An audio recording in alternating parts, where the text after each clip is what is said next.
For a long time, some scholars believed that the Semitic and Hamitic peoples were originally one single group, living in North Africa, from where the Semites later crossed into Arabia and spread outward. Over time, however, a different idea became more widely accepted. According to this view, Arabia itself was the original homeland of the Semitic peoples. Those Semitic groups found in surrounding regions were not separate populations, but successive movements outward from Arabia. Each wave settled in neighbouring lands, leaving layers of population behind them. These movements were usually explained as the result of population pressure. Arabia was thought to produce large numbers of nomadic tribes, yet lacked the resources to sustain them permanently. Over long periods, the land would reach a breaking point, forcing people to migrate into more fertile regions nearby.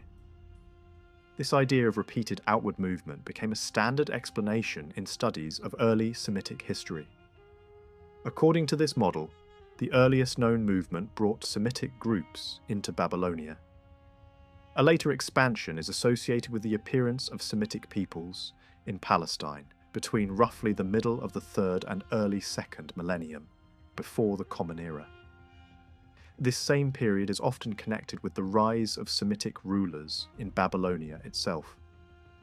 Later, still came another major movement, commonly linked with the spread of Aramean groups into Syria and Mesopotamia, as well as the arrival of related peoples in Palestine. Some place this movement earlier, others later, but all agree it marked a significant reshaping of the region. After this came smaller but still notable expansions, including the rise of Nabatean power and, much later, the sweeping expansion associated with Islam. In most traditional accounts of Semitic history, Arabia appears again and again as the central source from which all these peoples emerged. This view was strongly defended by several early scholars, who argued that agricultural societies do not turn into nomadic ones, but that nomads may settle and farm when they reach fertile lands. On this basis, Arabia was described as the only region that had remained consistently Semitic over long periods. The harsh desert environment was also seen as shaping certain shared cultural traits, including intense religious feeling, strong group identity, and a readiness for conflict. These features were thought to be best explained by life in a demanding landscape. Over time, the idea of periodic migrations gained popularity, especially the notion that Arabia released waves of population at regular intervals, each roughly 1,000 years apart. This theory described several major movements in reverse chronological order. The most recent was the expansion linked to Islam. Before that came the spread of Aramean peoples, followed by an earlier movement associated with Amorite groups, and finally an even earlier Semitic settlement of Babylonia. Each wave was imagined as the result of long-term population growth within Arabia, followed by sudden outward movement when resources could no longer support the population. Many later writers accepted this rhythm of expansion as historical reality and repeated it as established fact. Some scholars expanded this framework further, placing Arabia not only as the homeland of the Semites, but linking them to broader populations stretching into Africa. According to this line of thought, related groups moved out of Arabia in different directions, some settling along the Nile and developing agriculture, others remaining nomadic or semi-nomadic. Arabia was presented as a protected environment where older forms of language and culture survived more clearly than elsewhere. The Arabic language, in particular, was seen as preserving features closer to early Semitic speech than other related languages. Supporters of this view argued that cultural continuity and repeated outward movement pointed consistently toward Arabia as the central source. These ideas became widely influential and were adopted by many historians. Some trace the origins of Babylonian dynasties, Canaanite populations, and later groups back to successive Arabian movements. Others describe the process as inevitable, driven by environmental limits and long-term demographic pressure. According to this interpretation, Arabia repeatedly rose to prominence in history because it periodically released its surplus population into surrounding lands. Yet not all scholars accepted these conclusions without reservation. Rather than focusing on theories about the distant biological origins of Semitic peoples, some preferred to rely strictly on historical traditions and archaeological evidence. Questions about the earliest formation of Semitic identity, its separation from related groups, and the long processes involved in shaping cultural traits were left aside. The focus shifted instead to what can be observed through material remains, written records, and the remembered movements of peoples. Arabia itself presents striking contrasts. Large parts of the land consist of barren deserts, shifting sands, and regions where water is scarce and famine always a threat. In many areas, survival is possible only after seasonal rains, and even then, only briefly. Rivers exist in the form of dry channels that fill for short periods, but never reach the sea. Permanent settlement in such areas is difficult. At the same time, Arabia also contains fertile highlands, grazing lands, and rich coastal regions. In the south and along the seas, the land has long produced incense, spices, and other valuable goods. These regions were capable of supporting complex societies and long-distance trade. This raises an important question. Was Arabia always as dry as it is today? Evidence suggests that in earlier periods the climate may have been wetter. There are signs that water was more abundant and that regions now desert once supported settled populations. Ruins found far from modern water sources indicate that earlier societies relied on water systems that no longer function. Similar environmental changes have been observed across large parts of Western Asia, including areas north of Arabia and even regions as far as Egypt. Over time, gradual drying transformed once productive landscapes into marginal or uninhabitable zones. If Arabia was less arid in earlier periods, movement into the peninsula from the north becomes easier to imagine. Groups with herds could have followed seasonal pastures and watercourses, occupying regions that later became inhospitable. Even today, nomadic groups move in and out of marginal areas depending on rainfall. In this context, Arabia may have served not only as a source of migrations, but also as a destination during more favourable climatic phases. Historical traditions also point to early settled communities engaged in agriculture alongside nomadic groups in the wider Semitic world. Movements occurred in more than one direction, including migrations into Babylonia and movements southward into Arabia. These patterns suggest a complex and changing landscape of human movement, shaped by climate, resources, and opportunity rather than by a single simple model of origin and expansion. The fact that the Arabic language has preserved many features of early Semitic speech does not, by itself, prove that Arabia was the original homeland of all Semitic peoples. This linguistic preservation can be explained in a different and far simpler way. It suggests that Semitic groups settled in Arabia at an early stage, before the Semitic languages spoken elsewhere underwent the changes that naturally accompany urban growth, political complexity, and long contact with other cultures. In other words, Arabic remained conservative not because it was the point of origin, but because it developed in relative isolation. Even today, thousands of years after the earliest South Arabian inscriptions, Arabic still retains elements of early Semitic speech that disappeared from other Semitic languages long ago. This stability is closely connected to the conditions of life in Arabia. Language, customs, and social habits tend to change slowly in regions where life is harsh, mobility is limited, and outside influence is minimal. By contrast, in major centres along the Euphrates, in Aram, or on the Mediterranean coast, cultural development was faster and more complex because these regions were open to trade, migration, and political change. The same pattern can be observed in more recent history. Older forms of English survived longer in rural or isolated parts of England than in London, which was constantly reshaped by commerce and population movement. Likewise, the most conservative forms of French are not spoken in Paris, but in remote regions where development arrived slowly.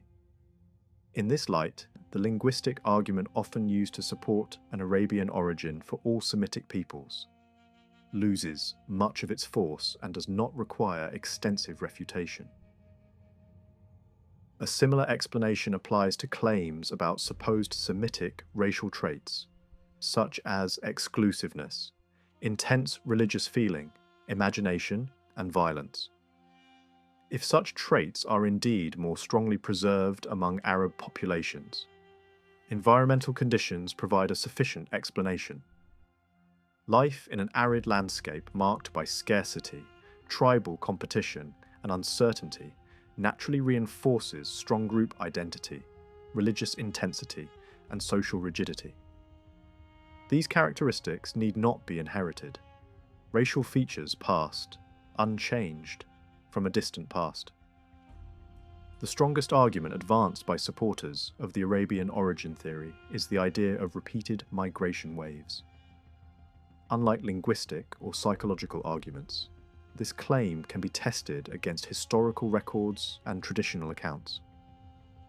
To evaluate it, one must first identify what features of Arabian civilization would be expected to spread if large-scale migrations had actually occurred.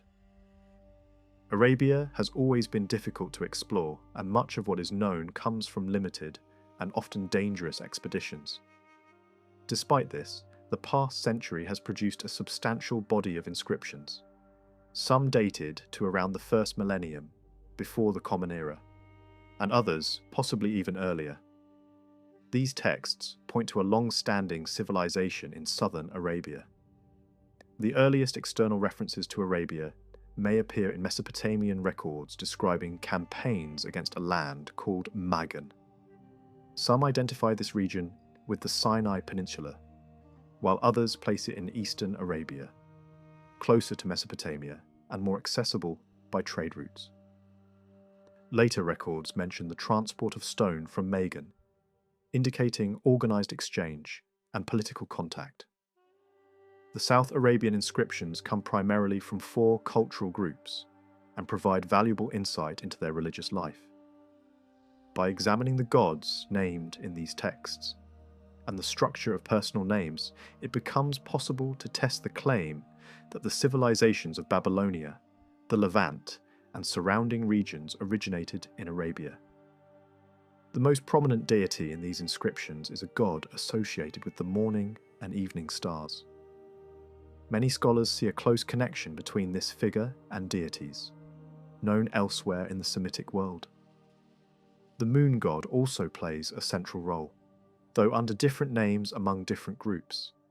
Additional deities appear with functions linked to wisdom, prophecy, weather, and local protection. Sun deities, always female, appear frequently, along with city gods and regional patrons.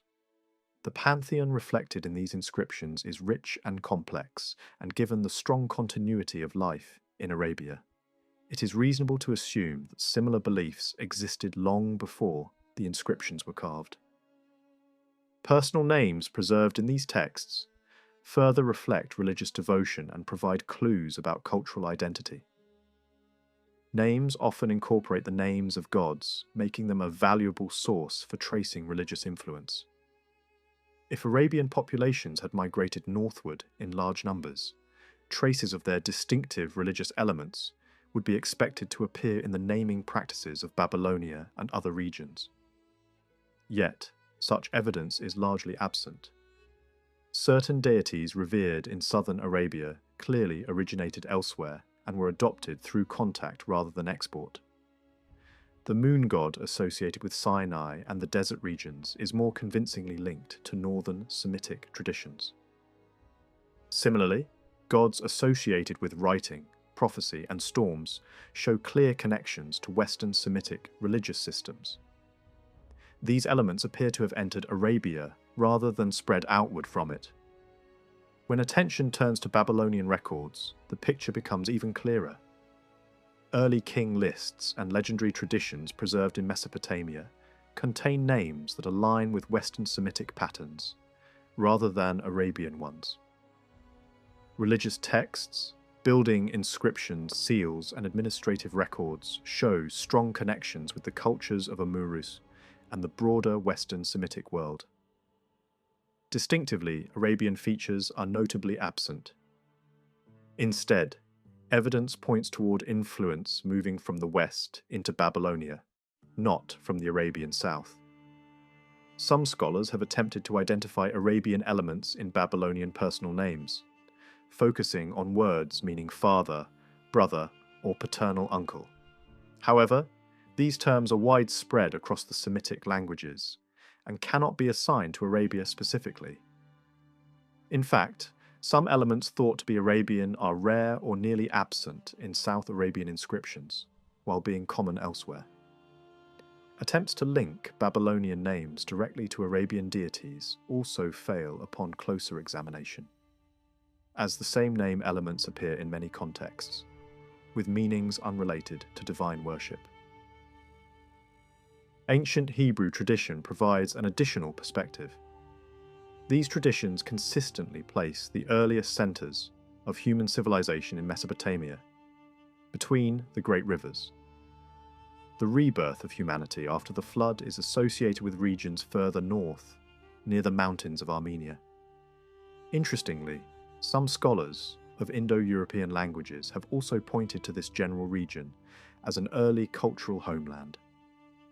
Biblical genealogies attempt to explain how different peoples emerged after a great catastrophe and how they were related. Within this framework, Arabian peoples are traced back to northern ancestors. Groups associated with Arabia are presented as later branches of populations that once lived farther north. At the same time, the homeland of the Hebrews is placed firmly in the region of Aram, where historical and geographical evidence supports the existence of early Semitic civilization. Modern scholarship does not treat these genealogies as literal historical records, yet they remain valuable as reflections of ancient memory. They show how early writers understood the relationships between peoples and where they believed civilization began. Notably, these traditions do not describe a movement out of Arabia into the north, but rather the reverse. It is difficult to dismiss entirely the possibility that these writers preserved fragments of older traditions.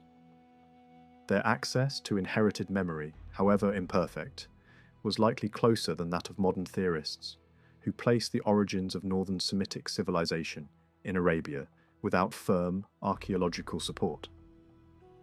Despite sophisticated models and imaginative reconstructions, no decisive evidence has emerged to confirm such theories. On the contrary, archaeology, language, and historical tradition increasingly point toward a very ancient and complex Semitic civilization in northern Mesopotamia and Syria. When future excavations open the long-buried settlements of these regions, they may well reveal civilizations as old as any yet known. They may also confirm that the ancient traditions preserved by later writers contain valuable echoes of a forgotten past, offering crucial insight into the early history of the northern Semitic world.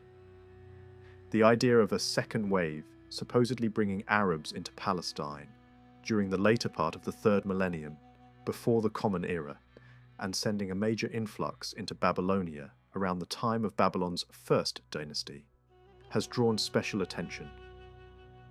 That focus is understandable.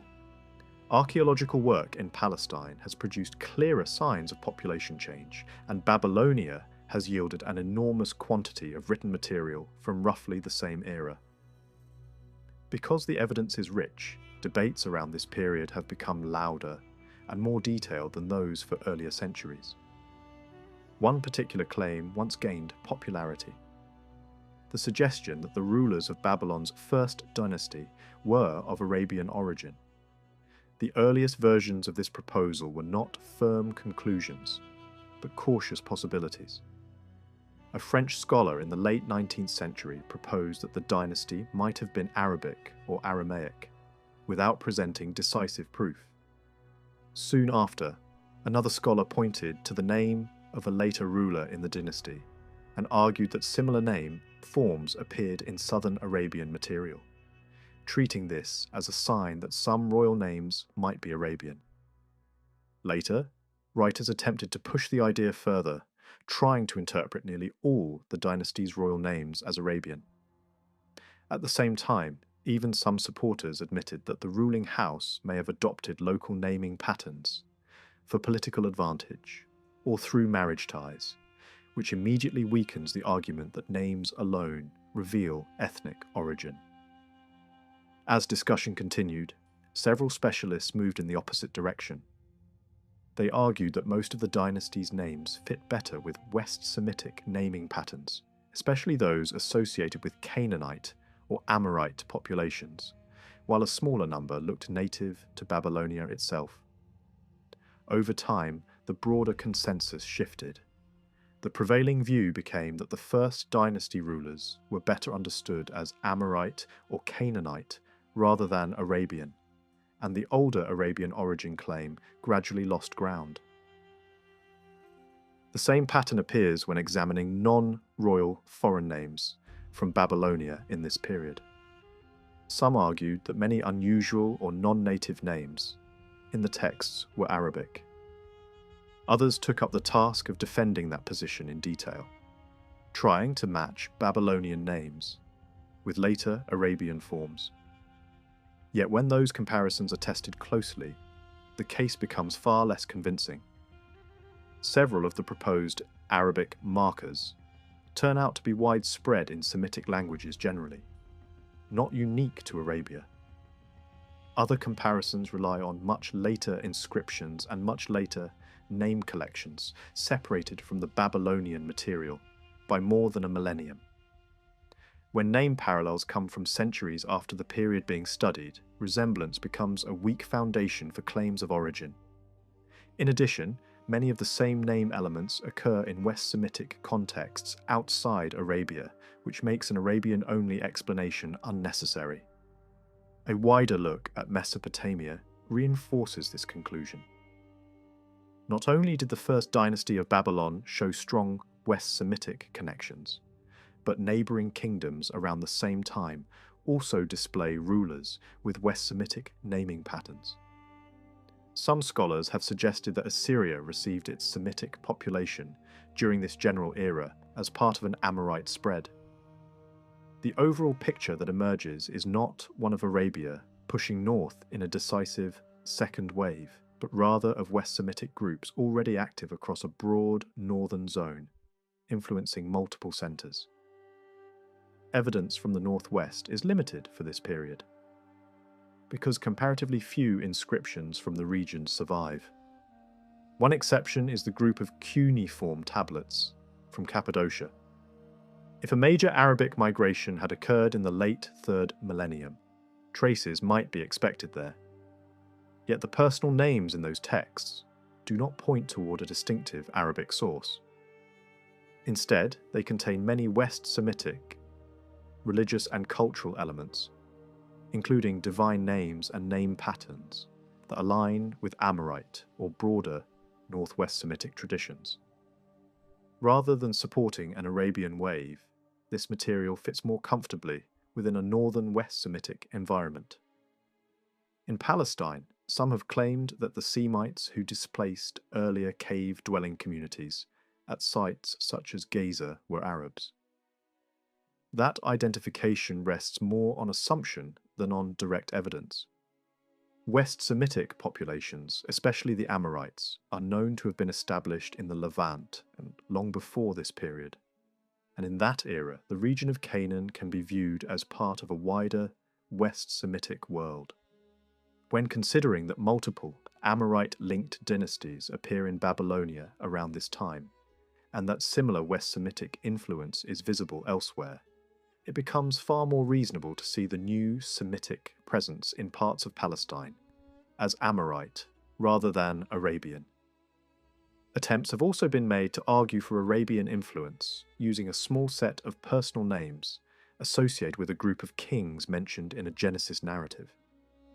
Some researchers propose that several of those names are Amorite, while others were forced into Arabic explanations through speculative etymologies. Even if one or two names could be interpreted as having Arabic parallels, that would still not demonstrate a large migration or a sweeping Arabian cultural imprint. Moreover, the relevant name forms do not appear clearly in the southern Arabian inscriptions, which undermines the claim that they represent a distinct Arabian signature. The same is true for the name Abram, later expanded as Abraham. For a long time it was treated by some as an Arabic-type name, yet it does not appear in the Arabian inscriptions that should preserve it if the argument were strong. Meanwhile, elements of the name are found in West Semitic and Babylonian contexts, and full forms resembling Abraham appear in written records from the general era often associated with the patriarchal setting. This shifts the discussion away from Arabia and back toward the broader Semitic world of the north. Biblical tradition also contains genealogies that link Arabian tribal groups to figures portrayed as descendants of Abraham through different lines. These traditions describe desert tribes roaming the wide belt between the Sinai region and the Persian Gulf, and they list multiple tribal groupings tied to that world. Whatever their historical value in detail, the larger impression they convey is that Arabia became populated through movements connected to northern Semitic lines, rather than functioning as the original launching point for northern Semitic civilization. The next major wave, often proposed by supporters of the periodic migration model, is the so-called Aramean overflow, usually dated around the middle of the second millennium and continuing for centuries. According to this idea, Arameans were not clearly visible in monumental records before that time, and their first secure appearance is placed in Egyptian references to Damascus in lists from the late second millennium. In this reconstruction, the older biblical memory of the patriarchs having an ancestral homeland in Aram is treated as late and mistaken. Some versions of the theory go much further, presenting Israel itself as a product of desert tribal groupings coming out of Arabia, or as Aramean nomads later reimagined as ancestral individuals.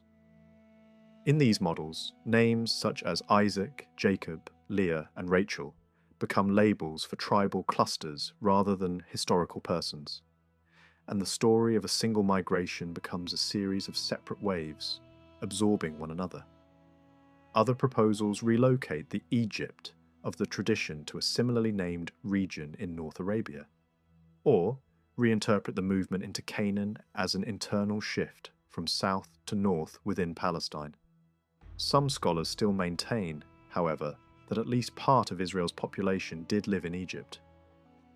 When looking for concrete support for an Aramean migration out of Arabia at this time, the case often rests on two main pillars: references to a group known as the Habiru in diplomatic letters from the late Bronze Age, and the broader narrative of Israel's entry into Canaan. Beyond these, little firm evidence is consistently presented. If a major departure from Arabia truly occurred, it would be expected to leave traces in tradition, naming patterns or other forms of memory. Yet the literature associated with early Israel contains no clear hint that the movement began in Arabia.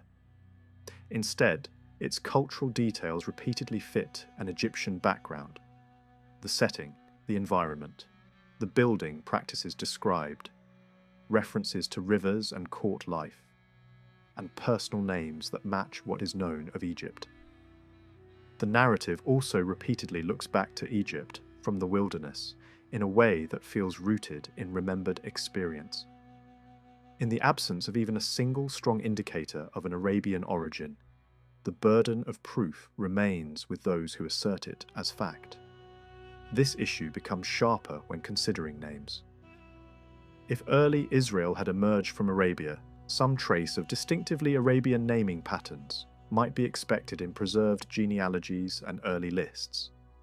Contact with desert groups would also likely have left visible traces in personal names through intermarriage, just as other documented communities show clear naming evidence of cultural mixture. Yet such clear signals are not highlighted by advocates of the Arabian theory, and the naming material does not strongly support their reconstruction. The phrase Aramean invasion itself can become misleading. If it simply means that Israel had Aramean connections in the way biblical tradition frames ancestral origins, the label fits that tradition. But if it is meant to describe an eruption of Arabs out of Arabia, the terminology creates confusion because Aram is not Arabia. The label then blurs geography rather than clarifying it. The debate over the Habiru illustrates the problem.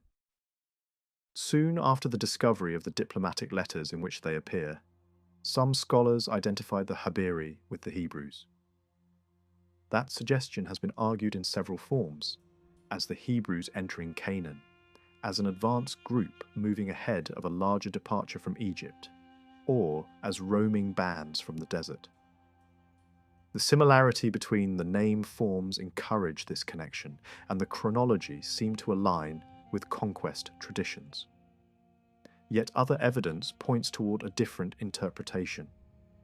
The Habiru may have been mercenaries, irregular troops, or socially uprooted groups linked to the northern powers of the period rather than to Israel specifically.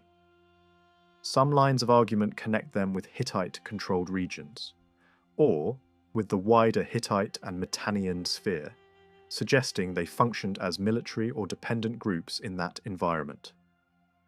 Babylonian texts from the following centuries offer a broader check.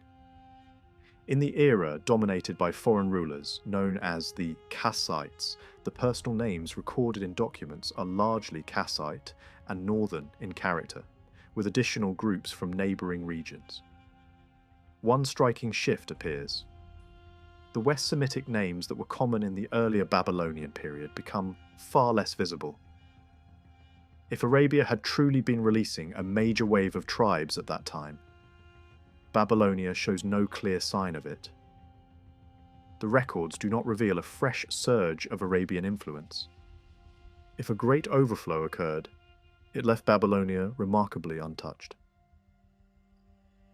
Other groups mentioned in the late Bronze Age letters strengthen the impression that the Habiru were part of a larger world of mercenaries and mobile desert populations. Another set of nomads, the Sutu, appear in similar contexts, described as desert people used in conflict and political struggle.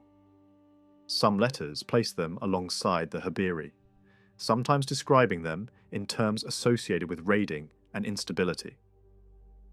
It is entirely plausible that the Sutu represent Semitic desert mercenaries, while the Habiru were a different kind of mobile force tied more closely to northern imperial systems.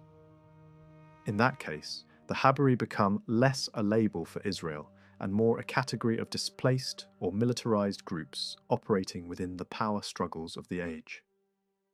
The proposed link between the Habiru and Hittite circles sometimes leads researchers to look for indirect traces in later place names.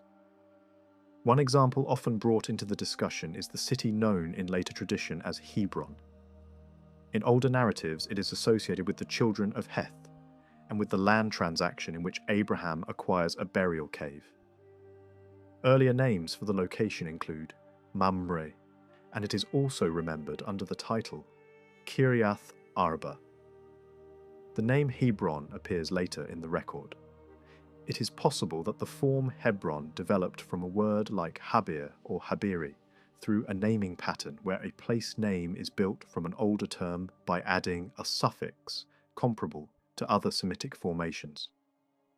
If so, the timing would matter. The name would fit a period when Hittite influence in the region was strong, which is when such a label could plausibly have taken hold. The so-called Nabatean phase, sometimes labelled a fourth migration wave, requires far less attention than earlier claims. The Nabateans are historically visible in the southern Levant and Edom during the later centuries of the first millennium before the Common Era. A handful of references from Assyrian records have been interpreted as possible mentions of individuals or lands linked with them, though interpretations vary and some readings point, instead, to Aramean associations. Even the few personal names connected with Arabia in those sources often look more at home in Aramean naming patterns, and it is not certain that the royal names involved are uniquely Arabic at all. Later inscriptions associated with the Nabateans, especially those from the last century before the Common Era, are often said to contain more Arabic-leaning names than Hebrew or Aramaic ones. The standard reconstruction is that Nabatean groups pressed into Edomite territory from the east, gradually making Petra their central city. Yet even if most of these people were ethnically Arab, while using Aramaic as a written language, that would not by itself validate the grand claim that Arabia was periodically overflowing every 1,000 years and seeding the surrounding world with the founders of Semitic civilization. No serious observer denies the scale of the Islamic conquests in the 7th and 8th centuries of the Common Era. The Near East and even parts of Europe were rapidly brought under new rule, and a new political and cultural order was established across vast territories.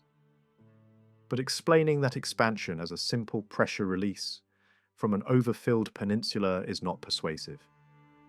The engines of those conquests are better sought in military organization, ideology, opportunity, and the pursuit of power and wealth rather than in a slow demographic spilling over model.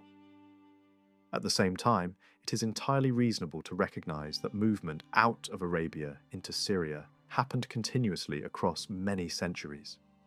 Some groups entered seasonally, grazing herds in border zones and retreating when conditions changed, much as nomadic confederations have done in many eras. Others drifted into towns and cultivated districts because cities offered stability and opportunity. After the exile of the Judeans, Edomite groups moved into territories south of Judah. Petra later came under Nabatean control.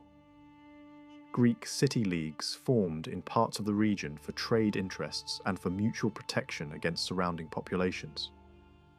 In the early centuries of the Common Era, groups from southern Arabia migrated northward and later established ruling houses in Syria. After that, the Islamic expansion transformed the political map. None of these developments are surprising. A fertile and well-watered land naturally draws people in from every direction, whether they arrive as traders, seasonal pastoralists, refugees, mercenaries, or conquerors. Yet these movements, frequent as they are, do not explain the beginnings of Semitic life in the northern Levant and Mesopotamia.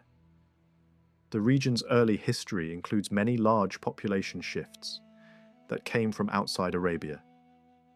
Hittite pressure from the north, Mitannian power in the northeast, Philistine arrivals on the coast, and other movements that shaped the land again and again.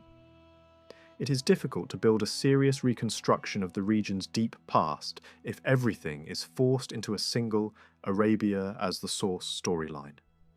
Early references to the land often point instead to Syria and Upper Mesopotamia as long-standing Semitic homelands, reaching back into very early periods and displaying complex social life.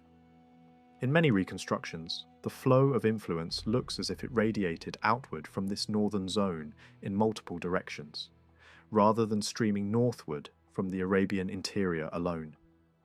The ultimate biological origins of Semitic populations belong to another field of study and do not need to be settled in order to judge historical migration claims. What matters here is the historical question. Where does the earliest recoverable evidence place settled Semitic life with recognizable cultural depth? When the record is examined, the fertile lands of Syria and Mesopotamia stand out. They offered climate, soil, water, and communication routes that could sustain dense settlement over very long periods. It is therefore reasonable to ask why such attractive regions, where some of the oldest known cities and states arose, should be imagined as dependent on repeated injections of population from a much harsher environment. However the theory is approached, it struggles to supply the kind of concrete markers that would be expected if it were accurate. From this point, attention shifts to the land often called Amuru, the broader Syrian and northern Levantine zone. The ancient Semitic world can be pictured as a wide belt stretching from the mountains of Anatolia down toward the great waters of the south, and from the river systems of Mesopotamia across to the Red Sea corridor and the Mediterranean coast. Large parts of this belt are fertile, especially in the north, while other parts are dry and harsh, interrupted by scattered oases. Only once in history did this entire expanse come under a single political authority, and that was under the rule created by Islam. In most periods, geography worked against unity. Deserts and mountain barriers encouraged fragmentation, producing separate provinces and competing powers, rather than a single coherent realm. The northern portion of this territory, later called Syria and Upper Mesopotamia, occupies a strategic position between Africa and Asia. It sits near multiple gateways. To the northwest lies Anatolia, opening into regions controlled in different periods by powerful states and empires. To the north were steppe and highland peoples, some better known than others. To the east lay the great powers of Mesopotamia and Iran. To the south were the Arabian zones and, beyond them, Egypt and the lands further down the Nile. To the west was the Mediterranean, an avenue for trade and invasion alike. Because of this geography, the region functioned repeatedly as a corridor and battlefield. Across long centuries it drew armies and settlers, Egyptians, northern mountain powers, Mesopotamian empires, Mediterranean forces and later, Arab and Turkish powers. The modern age also saw foreign armies contesting the same space. The pattern is consistent. This land's position made conflict and movement almost inevitable. Amuru itself contains every kind of landscape: high mountains, plateaus, plains, river valleys, and warm lowlands. Such variety allowed different ways of life to coexist. Agricultural communities and pastoral tribes lived alongside groups that, in some areas, continued to use caves for shelter. Over time, defensive needs reshaped settlement. People moved onto hilltops and built fortified places, walls and strongholds, seeking protection from raiders and invading armies. Along the Lebanese coast and in Phoenicia, natural resources and access to the sea encouraged maritime life and long-distance trade. These coastal cities became magnets for outside contact and mixed populations, producing distinctive cultural forms and wide influence. Inland, the valleys and river systems supported settlement of great antiquity. The region's geography favoured continuity. The climate, the soils, the water, and the natural routes of travel made it suitable for long occupation and dense population. Terraced hills could support vines and olives, while broad plains provided pasture and grain. Ancient observers praised the land's productivity and the sheer abundance of its exportable goods, describing it as exceptionally rich. Despite the importance of this wider world, systematic excavation has been concentrated mainly in Palestine, which may represent only one part of a larger northern system. Even so, the results from Palestine offer useful clues. Multiple sites show long sequences of occupation. Some mounds reveal layers dating back to the second millennium before the Common Era and continuing for many centuries. In several places, finds include written tablets in the international diplomatic language of the Late Bronze Age, showing that local centres were connected to wider political networks. Egyptian records also name certain cities as targets of campaigns, and later traditions remember them in conquest narratives, administrative lists, and royal building programs. At Giza, for example, excavation revealed very early phases associated with cave use and a non-Semitic population, according to some interpretations, followed by later layers linked with Semitic settlement. The incoming population built large religious installations and practiced rites that appear severe by later standards, including sacrificial customs. Evidence of Egyptian influence is strong, while the imprint of Babylonia is weaker. Later levels continued well into historic times and even include written material from the first millennium before the Common Era.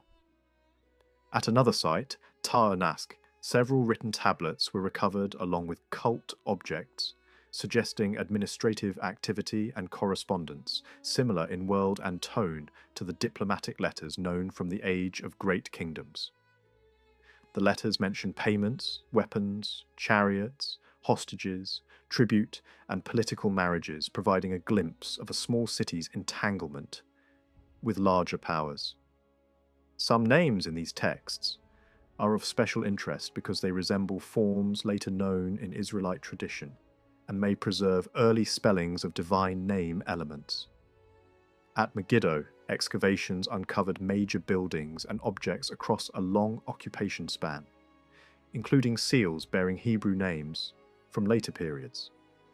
At Samaria, remains of a large palace complex were found, and a collection of inscribed pottery fragments preserved administrative notes about oil and wine deliveries, recording senders, recipients, quantities, and dates. Other sites were excavated in the early 20th century, and additional work was interrupted by war. Across these projects, archaeologists recovered massive walls, domestic layouts, tools, weapons, food remains, evidence for livestock, ritual practice, burial methods, artistic development, and foreign contact. Even so, archaeology alone cannot easily produce a full picture of early civilization in these hill regions. The material remains often feel fragmentary without the help of external records and later narratives. A site may yield walls and pottery, but it is difficult to sense the density of life, the scale of wealth, or the reach of political power without written testimony. When Egyptian accounts list captured goods after a major battle, the region suddenly appears crowded with people, animals, and resources in a way that bare ruins do not immediately convey. Literary accounts set in the early second millennium can also illuminate social life north of Palestine, suggesting an organized and prosperous environment beyond what excavated fragments alone might show. If future discoveries bring clearer written evidence from Palestine for the same early periods, the broader picture may sharpen.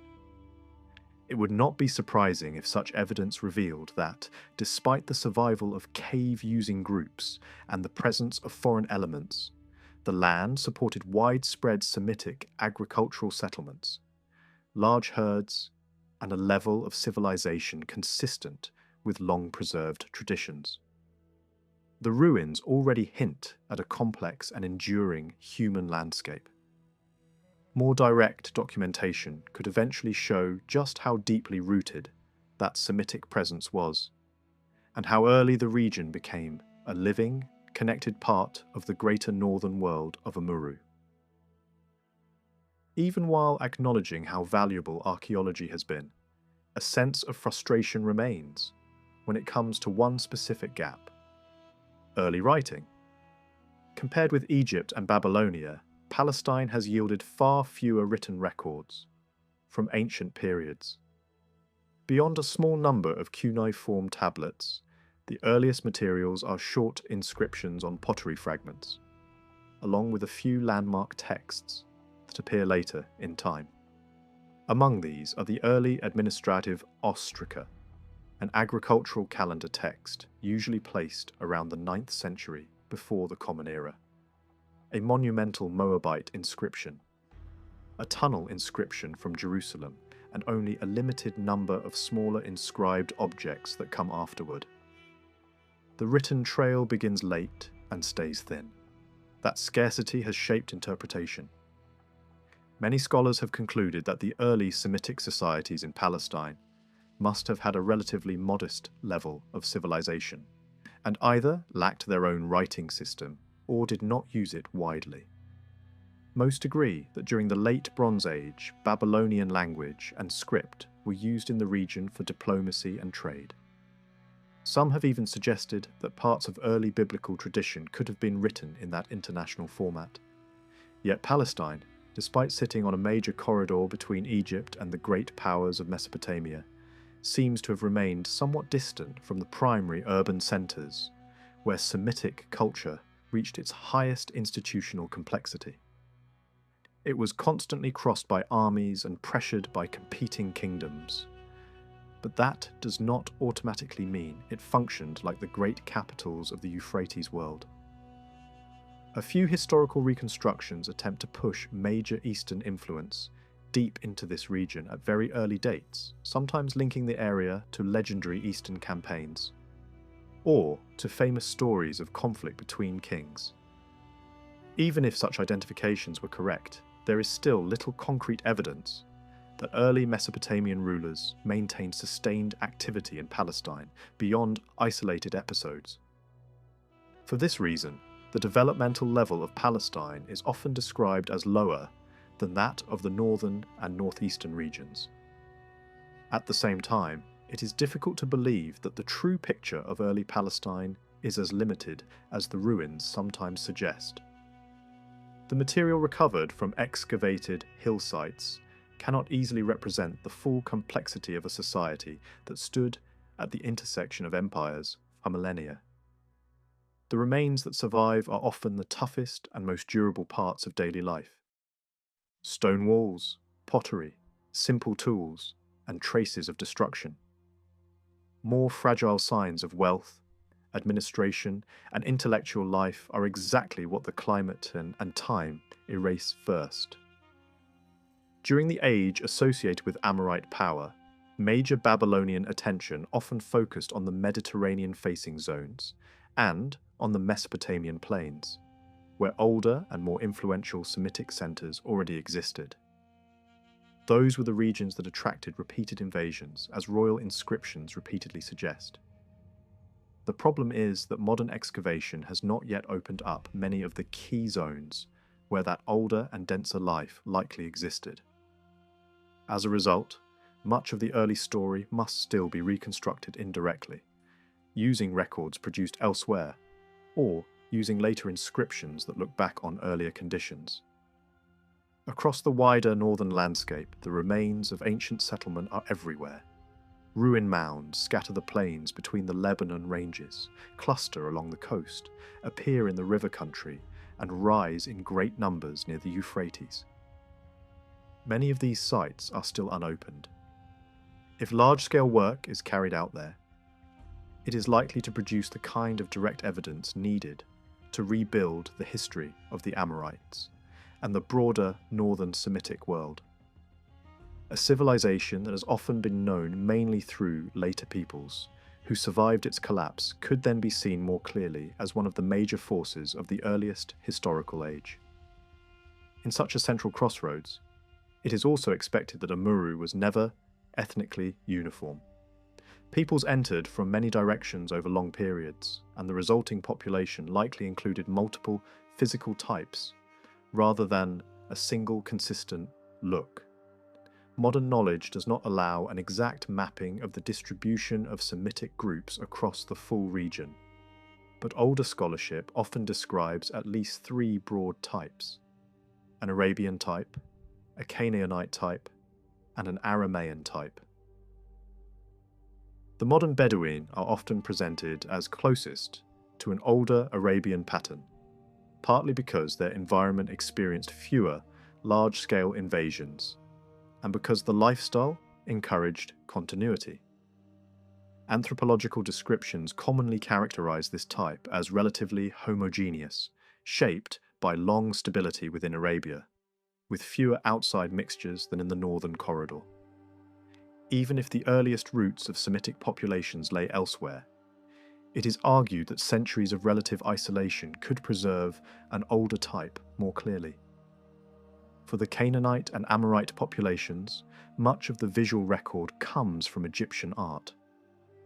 Egyptian reliefs and paintings repeatedly depict the peoples of the Levant, and those depictions are detailed enough to suggest that Egyptian artists believed they were portraying a recognizable type. The men are commonly shown as tall and broad-shouldered, with long heads, narrow facial structure, and a distinctive nose shape. Heavy brows, pronounced cheekbones, and strong jawlines appear frequently. Beards are shown thick and often pointed, while the moustache is less emphasized. Hairstyles vary, sometimes shaved, sometimes worn long and curled. Women's hair is depicted in multiple sections arranged over the back and down the front. Colour also appears in these representations, though it reflects Egyptian artistic conventions as much as strict observation. In some scenes, the skin tone is painted in light shades, meant to signal a lighter population compared with Egyptians, while hair and facial features are given striking colours. The same group can appear with different tones in different monuments. Clothing is depicted in even richer detail. Working people are shown barefoot, wearing a simple loincloth or a light garment reaching below the knees. Higher status figures wear layered textiles, including a cloak-like wrap, often described as thick wool, decorated with bold bands, circles, and patterns. Bright colours are common, and accessories such as belts, caps, headbands, and footwear appear in the upper-class images. These costumes suggest a society with strong textile traditions and visible status markers. Debate remains over how to interpret these images. Some have tried to argue that such a type points toward Indo-European connections, while others maintain the features are clearly Semitic and still visible in populations of the Lebanon region today. A more cautious interpretation is also possible. The coastal and highland zone had long been a mixing ground, and the type portrayed may represent a dominant blend rather than a pure line. Tall stature and certain facial traits could reflect centuries of admixture that Egyptian artists recognized as distinctive. In northern Syria, another physical pattern is often noted in modern populations and in some ancient depictions. A shorter, rounder-headed type, commonly associated with Aramean zones and with peoples of Anatolia. Some scholars have argued that this reflects an older, relatively homogeneous, brachycephalic population in the north. Assyrian reliefs, showing captured peoples, as well as certain royal monuments, are sometimes cited as matching that pattern. A connection has also been suggested between this northern type and the later Jewish physiognomy, as commonly described in modern times, with the additional observation that a significant portion of modern Jewish populations show similar cranial patterns. Since ancient tradition places Israel's deeper roots in Aram, it becomes tempting to group early Israel with this northern Aramean profile. The point here is not certainty, but that physical diversity in the region likely corresponds to layered histories and repeated mixtures. When turning to the Euphrates heartland, the picture becomes harder to draw. Art from Sumer and Akkad offers information about dress and grooming, including the use of beards, but gives limited help in reconstructing types with confidence. Even statues associated with Amorite rulers do not always preserve the critical details. Language, however, offers firmer footing. Across Amuru, the dominant language family appears to have been Semitic. Other tongues certainly existed, but personal names and place names from many periods repeatedly point towards Semitic speech as the prevailing layer. The strongest evidence comes from name elements formed with the names of deities worshipped in the region. In fact, much of what is known about early Amorite speech is built from personal names preserved in foreign archives. Large collections of texts from Mesopotamia preserve long lists of Amorite names, often representing migrants or communities connected to the West. By studying those names, scholars can learn not only religious habits, but also vocabulary, grammar patterns, and older roots that later disappear from better-known languages. Some word roots that seem absent in classical Hebrew may still be traced in Amorite names, while other elements remain uncertain. Even so, it is possible to reconstruct a sizable sample of Amorite vocabulary from names alone. This has broader consequences. Many names in the trading tablets from Cappadocia, in diplomatic archives from the late Bronze Age, and even in Egyptian records become clearer once Amorite patterns are recognized. This makes it difficult to accept theories that describe the Amorites as outsiders from the Aegean world, lumping them together with groups such as the Philistines or assuming a pre-Greek island origin. The linguistic evidence anchors the Amorites firmly in the Semitic world. A further question follows. Where does Amorite fit among the Semitic branches?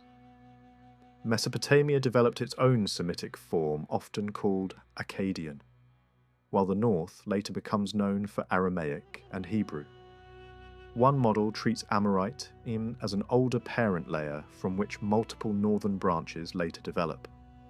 In this model, early Amorite material resembles Hebrew closely, while Mesopotamian Semitic developed distinctive grammar and style under intense Sumerian influence. That Mesopotamian form then spread back westward as a prestige and administrative language, leaving traces in Hebrew and Aramaic. The most disputed point is writing. Many scholars argue that Western Semitic peoples did not have their own script before around 1000 before the Common Era, when an alphabet becomes visible.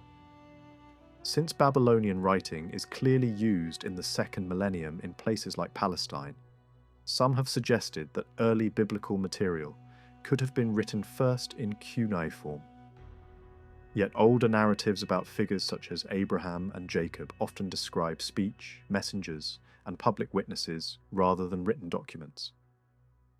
That does not prove that writing was absent. Small mobile groups do not normally travel with professional scribes, and legal transactions can involve documents even when stories choose not to highlight paperwork. The deeper puzzle remains. Why has archaeology produced so little direct written material from Palestine for the periods when later tradition implies abundant record-keeping? Egypt influenced Palestine heavily, and Egypt left behind enormous quantities of writing on stone and papyrus. Yet in Palestine, beyond scarabs and a few monuments, little survives. The climate offers one explanation. Papyrus and leather decay quickly in that environment, while Egypt's dry conditions preserve them. The absence of such material in Palestine does not prove it never existed. Some would accept that local Semitic peoples could have used Babylonian cuneiform to write their own language, as other non-Babylonian peoples did. But that raises a problem. If a full local literary life had existed in cuneiform, excavation would be expected to uncover not just a few tablets, but large numbers of them. Clay is cheap, durable, and widely available. If cuneiform had truly been the everyday tool for local Amorite or early Hebrew writing, the evidence should be abundant in Palestine and also in Mesopotamia, where large Amorite communities lived for long periods. Yet no clear archive of tablets written in Hebrew has been found, even though tablets exist in many languages from many peoples, who use the same writing system. This absence pushes some researchers toward a different explanation. Local Semitic peoples may have had their own script, but used it mainly on perishable materials that rarely survive. That would account for why early examples remain invisible. It would also align with the surprising sophistication of the earliest preserved Hebrew and Aramaic writings. Such literary quality is difficult to explain as something that emerged suddenly from a society with no long writing practice at all. A long development period is implied, even if the earliest physical traces have not yet been recovered.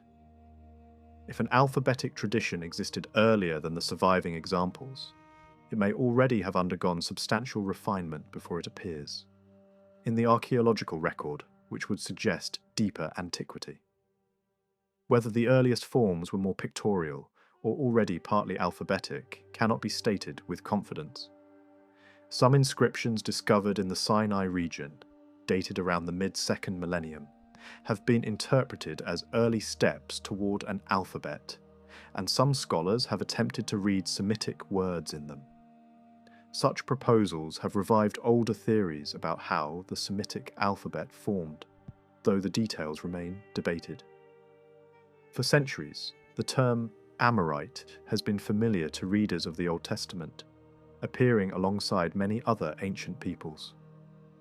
Yet despite this familiarity, its deeper meaning and historical context remained poorly understood for a very long time.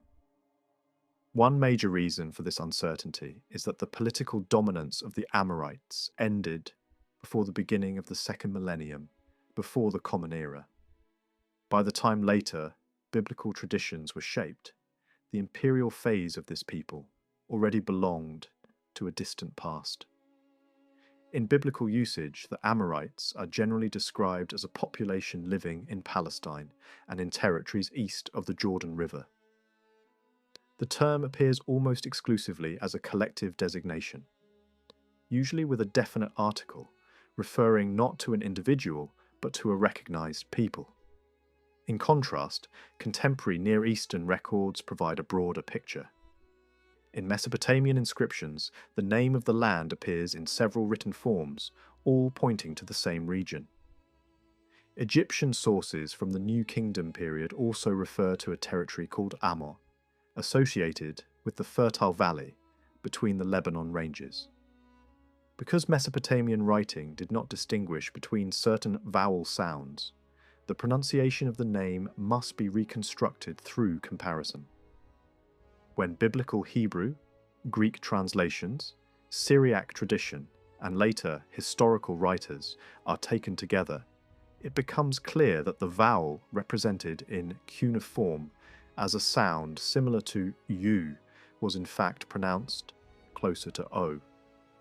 The doubling of consonants in some spellings reflects phonetic length, rather than a difference in meaning. For this reason, modern discussion continues to use the form Amuru, as it reflects the dominant spelling in the sources from which most historical evidence is drawn. Attempts to explain the meaning of the name Amuru have produced many theories. Some have argued that it described mountain dwellers, since biblical texts often associate the Amorites with hill country. Others try to derive the term from Sumerian or Assyrian roots. Yet such explanations fail to account for the broader pattern. Across the ancient Near East, it was common for regions to be named after their political centres or their chief deities. Just as Assyria took its name from the city and god Ashur, and Akkad became the name of a land through the rise of a dominant city, Amuru followed the same logic. Amuru was both the name of a land and the name of a god. This dual identity is not unusual in ancient empires. The political centre of the land gave its name to the region, while the chief deity embodied the power and identity of that same territory. Variations in spelling and pronunciation naturally arose over time, especially because the name contained sounds that shifted easily between dialects and writing traditions.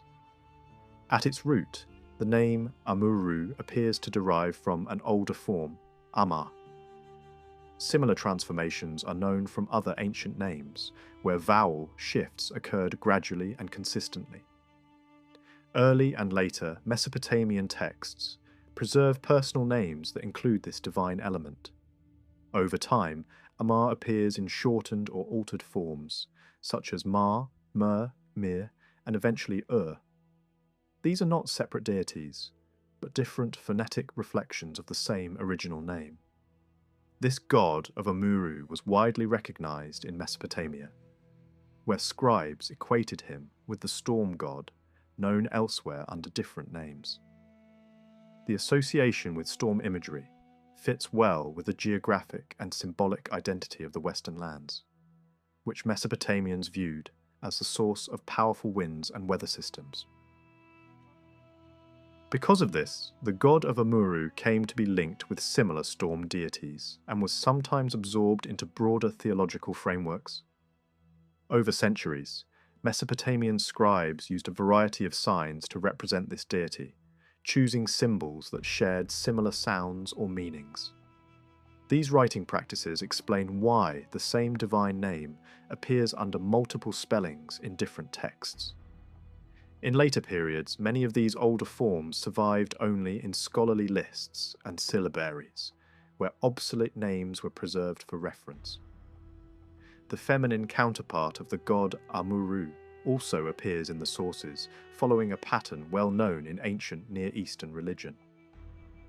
Just as other major gods had consorts whose names reflected a grammatical feminine form, the god of Amuru was paired with a goddess, whose name carried the same root.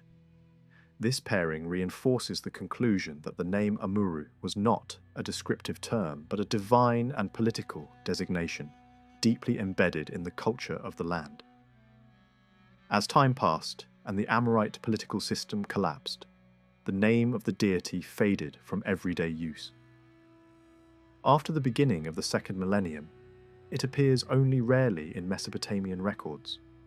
In contrast, in the Western lands themselves, names containing the same divine element continue to be used. Biblical, personal names, place names, and later inscriptions preserve traces of this tradition, showing that the cult and memory of the god remained alive in Amuru long after it lost imperial power. The most striking survival of this tradition is found in the name of the Amorite capital, remembered in later tradition as Ur of the Chaldeans. This city was not merely a settlement but the political and religious heart of the land. Its name encapsulates the entire system: the land, the god, and the ruling authority bound together under a single identity. Understanding how this name could appear in so many forms requires familiarity with Semitic phonetics and ancient writing practices. Vowels were often omitted in writing. Consonants shifted depending on dialect, and scribes adapted foreign names to local conventions. Over many centuries, Amorite populations migrated into Mesopotamia, carrying their divine traditions with them. Different scribal schools rendered the same name in different ways, producing the diversity seen in the surviving texts. With this background, the appearance of Amorite traditions in Babylonian historical memory becomes easier to explain. Babylonian sources preserve a list of 10 antediluvian kings, figures said to have ruled before the Great Flood. Although later writers called them Chaldean, their names reveal a strong Western Semitic character. Several of these names contain elements directly associated with the god of Amuru, strongly suggesting that the tradition originated outside Babylonia and was imported from the West. Later, scholars attempted to link these figures directly to the antediluvian patriarchs of the Hebrew Bible, pointing to the shared number of generations and the presence of a flood hero in both traditions. Yet, closer examination shows that the similarities are superficial. The names themselves do not align convincingly, and the narrative frameworks differ in essential ways. Rather than one list being derived from the other, both appear to reflect independent traditions rooted in a shared ancient worldview. What matters more than direct equivalence is the implication behind the Babylonian list. The fact that Babylonian tradition remembered its earliest kings under names of Amorite origin suggests that the Babylonians themselves regarded the West as their ancestral homeland. This perspective aligns with broader patterns of migration and settlement attested throughout Mesopotamian history. Biblical tradition preserves a similar memory in symbolic form. The story of peoples moving eastward and settling in the land of Shinar echoes a collective remembrance of migration from the western lands into Mesopotamia. Over time, Babylonia would be ruled by many foreign groups, including Elamites, Kassites, Assyrians, and Persians. The Amorites were among the earliest of these, and in more than one period they appear to have exercised real political control. Modern discoveries have reinforced this picture. Fragmentary king lists recovered from Mesopotamian sites record dynasties that ruled before written history as traditionally known. Some of the earliest preserved rulers bear Semitic names, while others are Sumerian. This mixture reflects a transitional era in which Western Semitic groups were already active participants in Mesopotamian political life. Among these early rulers stands a figure remembered as Etana, described as a shepherd king who ruled over many lands. His name, preserved in later biblical tradition, strongly suggests Western Semitic origin. The legends surrounding him, including journeys through mountainous regions and encounters with divine beings, point toward a cultural background shaped outside the Mesopotamian plain.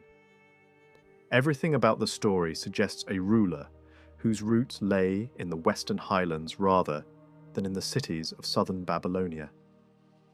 The name of Etana's son and successor, often read as Pilakam, also belongs clearly to the Western Semitic world. Earlier scholars attempted to explain this name through Sumerian etymology, suggesting abstract meanings connected to intelligence or craftsmanship. Such interpretations, however, are difficult to accept when applied to a personal name. A far more convincing explanation emerges when the name is compared with Peleg from biblical tradition. Similar names appear across different periods, indicating a long continuity rather than an isolated linguistic curiosity. While some have proposed that these names referred to tools such as an axe, this interpretation fits poorly within the cultural logic of naming children. Instead, the Semitic root behind the name conveys the idea of division or branching. In this sense, a child could be understood metaphorically as an offshoot or continuation of a divine line. Names built on this principle were common throughout the Semitic world, where rulers and individuals were frequently identified as the offspring or extension of a particular god. What becomes increasingly clear is that nearly all rulers known from this earliest phase, including those placed before the flood in later tradition, bore Semitic names. Most of these names show strong Western or Amorite characteristics. Although later king lists present many rulers under Sumerian name forms, this does not prove that they spoke Sumerian or identified as Sumerians. Writing conventions often masked the spoken language behind ideograms, and many considerations suggest that these rulers were Semitic in origin despite their names being preserved in Sumerian form. Several early rulers carried names compounded with that of the god Mash, a deity whose cult originated in the western lands. Other rulers bore names that reflect forms of the Amorite storm, god known under various names in Mesopotamia. The use of divine determinatives before certain royal names further indicates that these figures were later elevated to divine or semi-divine status, a process common in Mesopotamian tradition. One ruler long regarded as purely Sumerian, Sharbanda, reveals closer examination to have strong Western Semitic connections. Comparable names appear in West Semitic contexts across Syria and Palestine, suggesting a shared naming tradition. Even the choice of signs used to write his name points toward a Semitic, rather than Sumerian pronunciation.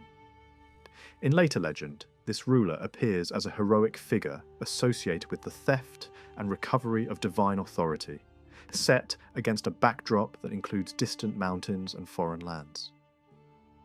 Texts describing events during the reigns of Shah Banda and his successor record conflicts with regions to the east, north, and west.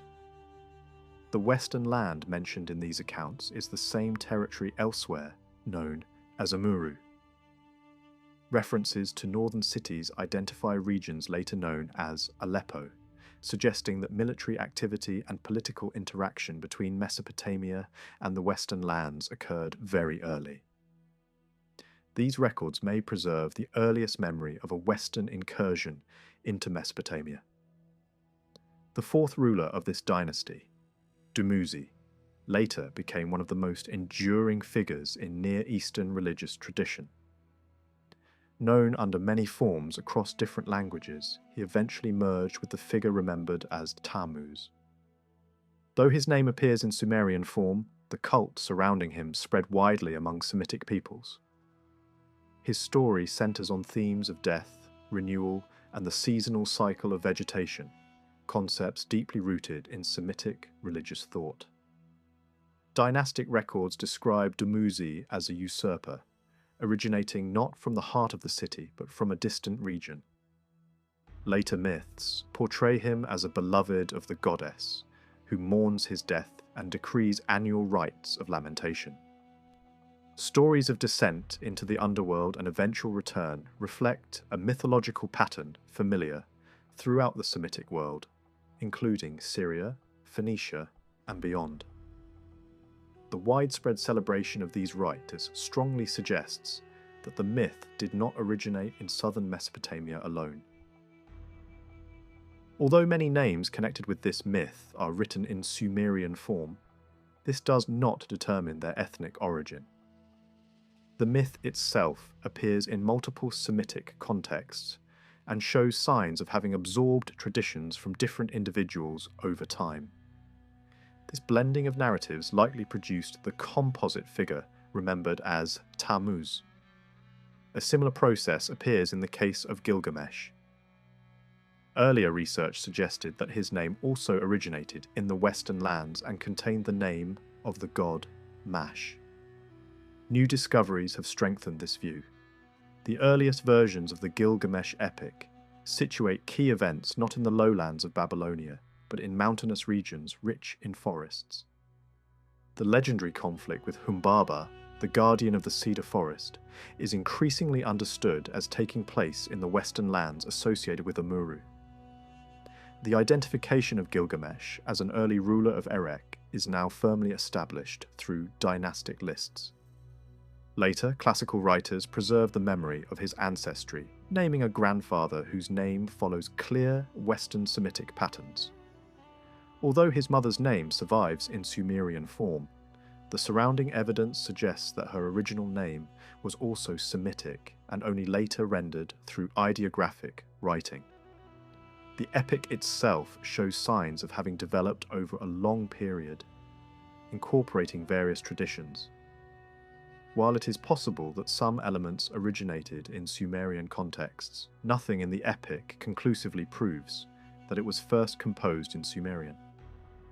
The appearance of Sumerian spellings for certain names reflects scribal practice rather than ethnic identity. This becomes especially clear in the case of Enkidu. Earlier readings treated his name as purely Sumerian, but older versions of the epic preserve spellings that clearly express a Semitic meaning. These earlier texts suggest that the name referred to a personal relationship with a god rather than a technical or occupational title. Over time, as the original pronunciation was forgotten, scribes reinterpreted the name according to Sumerian vocabulary, producing alternative meanings.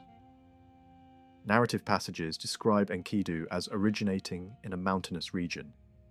living among animals and familiar with forested terrain. Multiple versions of the epic consistently portray him as coming down from the mountains to the city.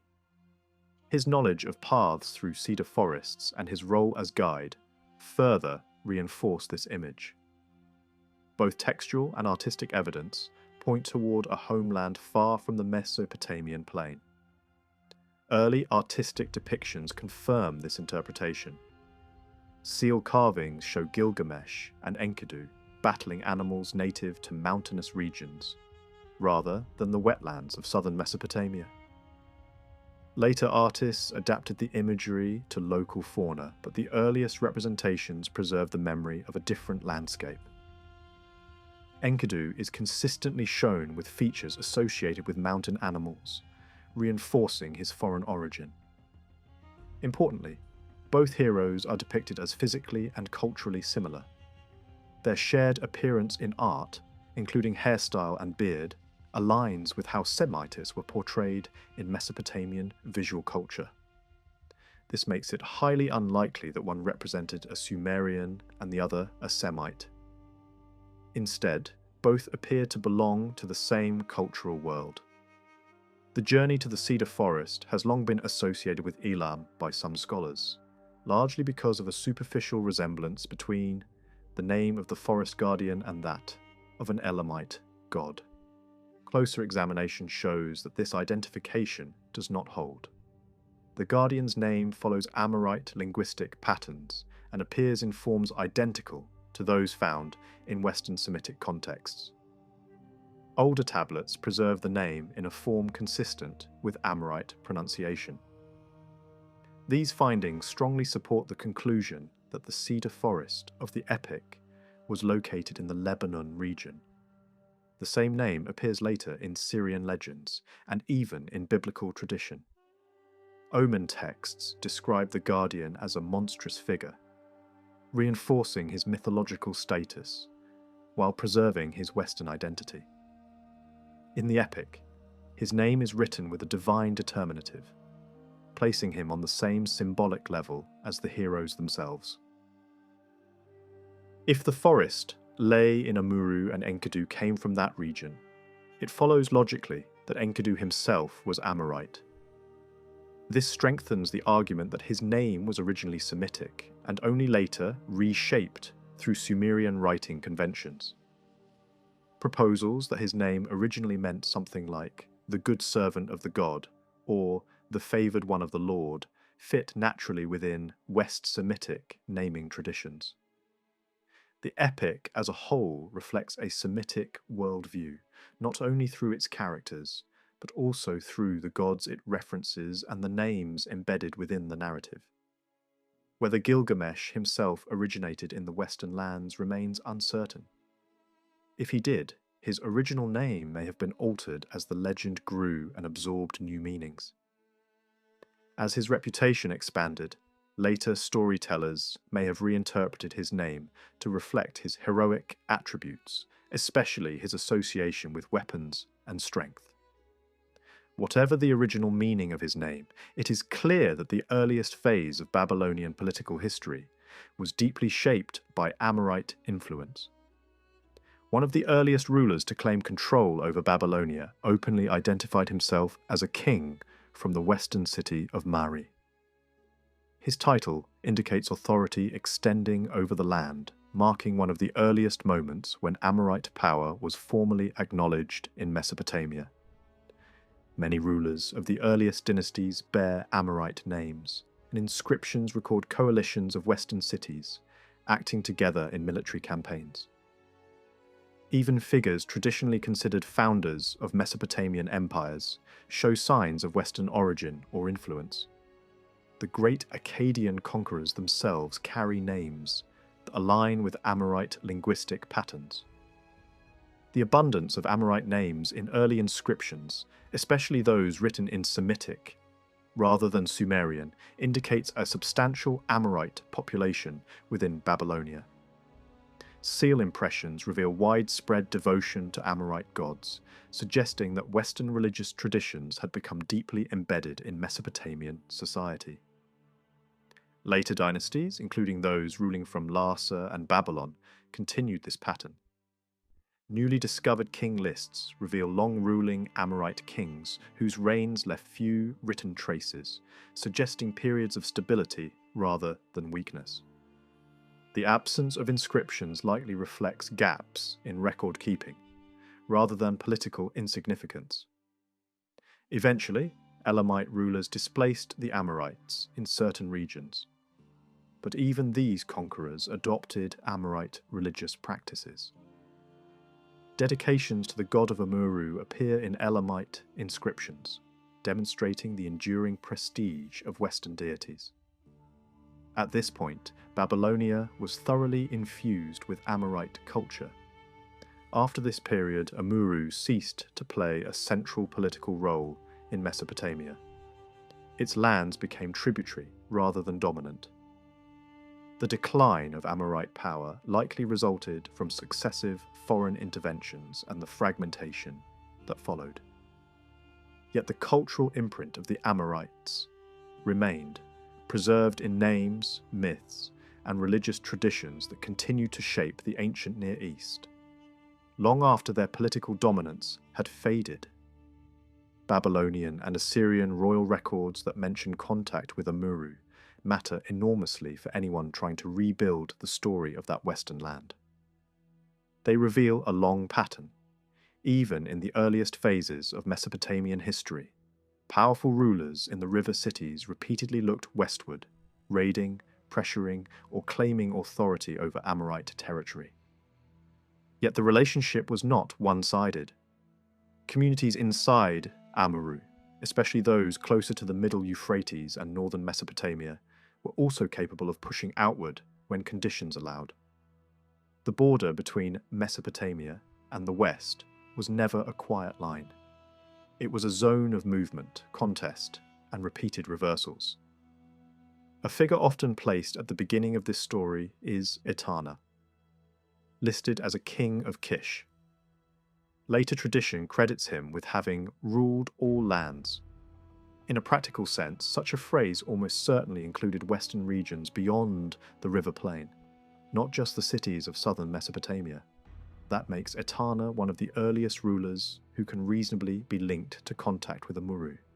Other early fragments, describing conflicts in the time of Sharbanda and Dumuzi, point in the same direction. They speak of war on multiple fronts, pressure from Elam in the east, trouble from the north around Halma, and threats from Tidnum in the west. Tidnum appears in early Mesopotamian usage as a label for western lands, tied to Amuru, so these fragments preserve another early glimpse of how the western frontier was experienced. The well-known struggle in the Gilgamesh tradition also fits into this wider picture.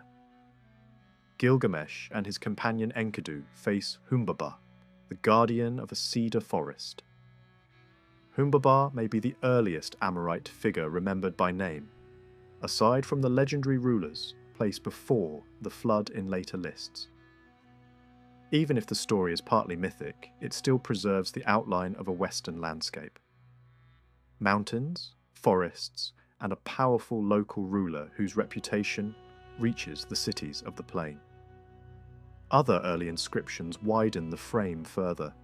One king of Erech, Lugal-Zaggisi, boasts that his conquests stretched from the lower sea to the upper sea, from the riverlands of the Tigris and Euphrates to the Mediterranean shore.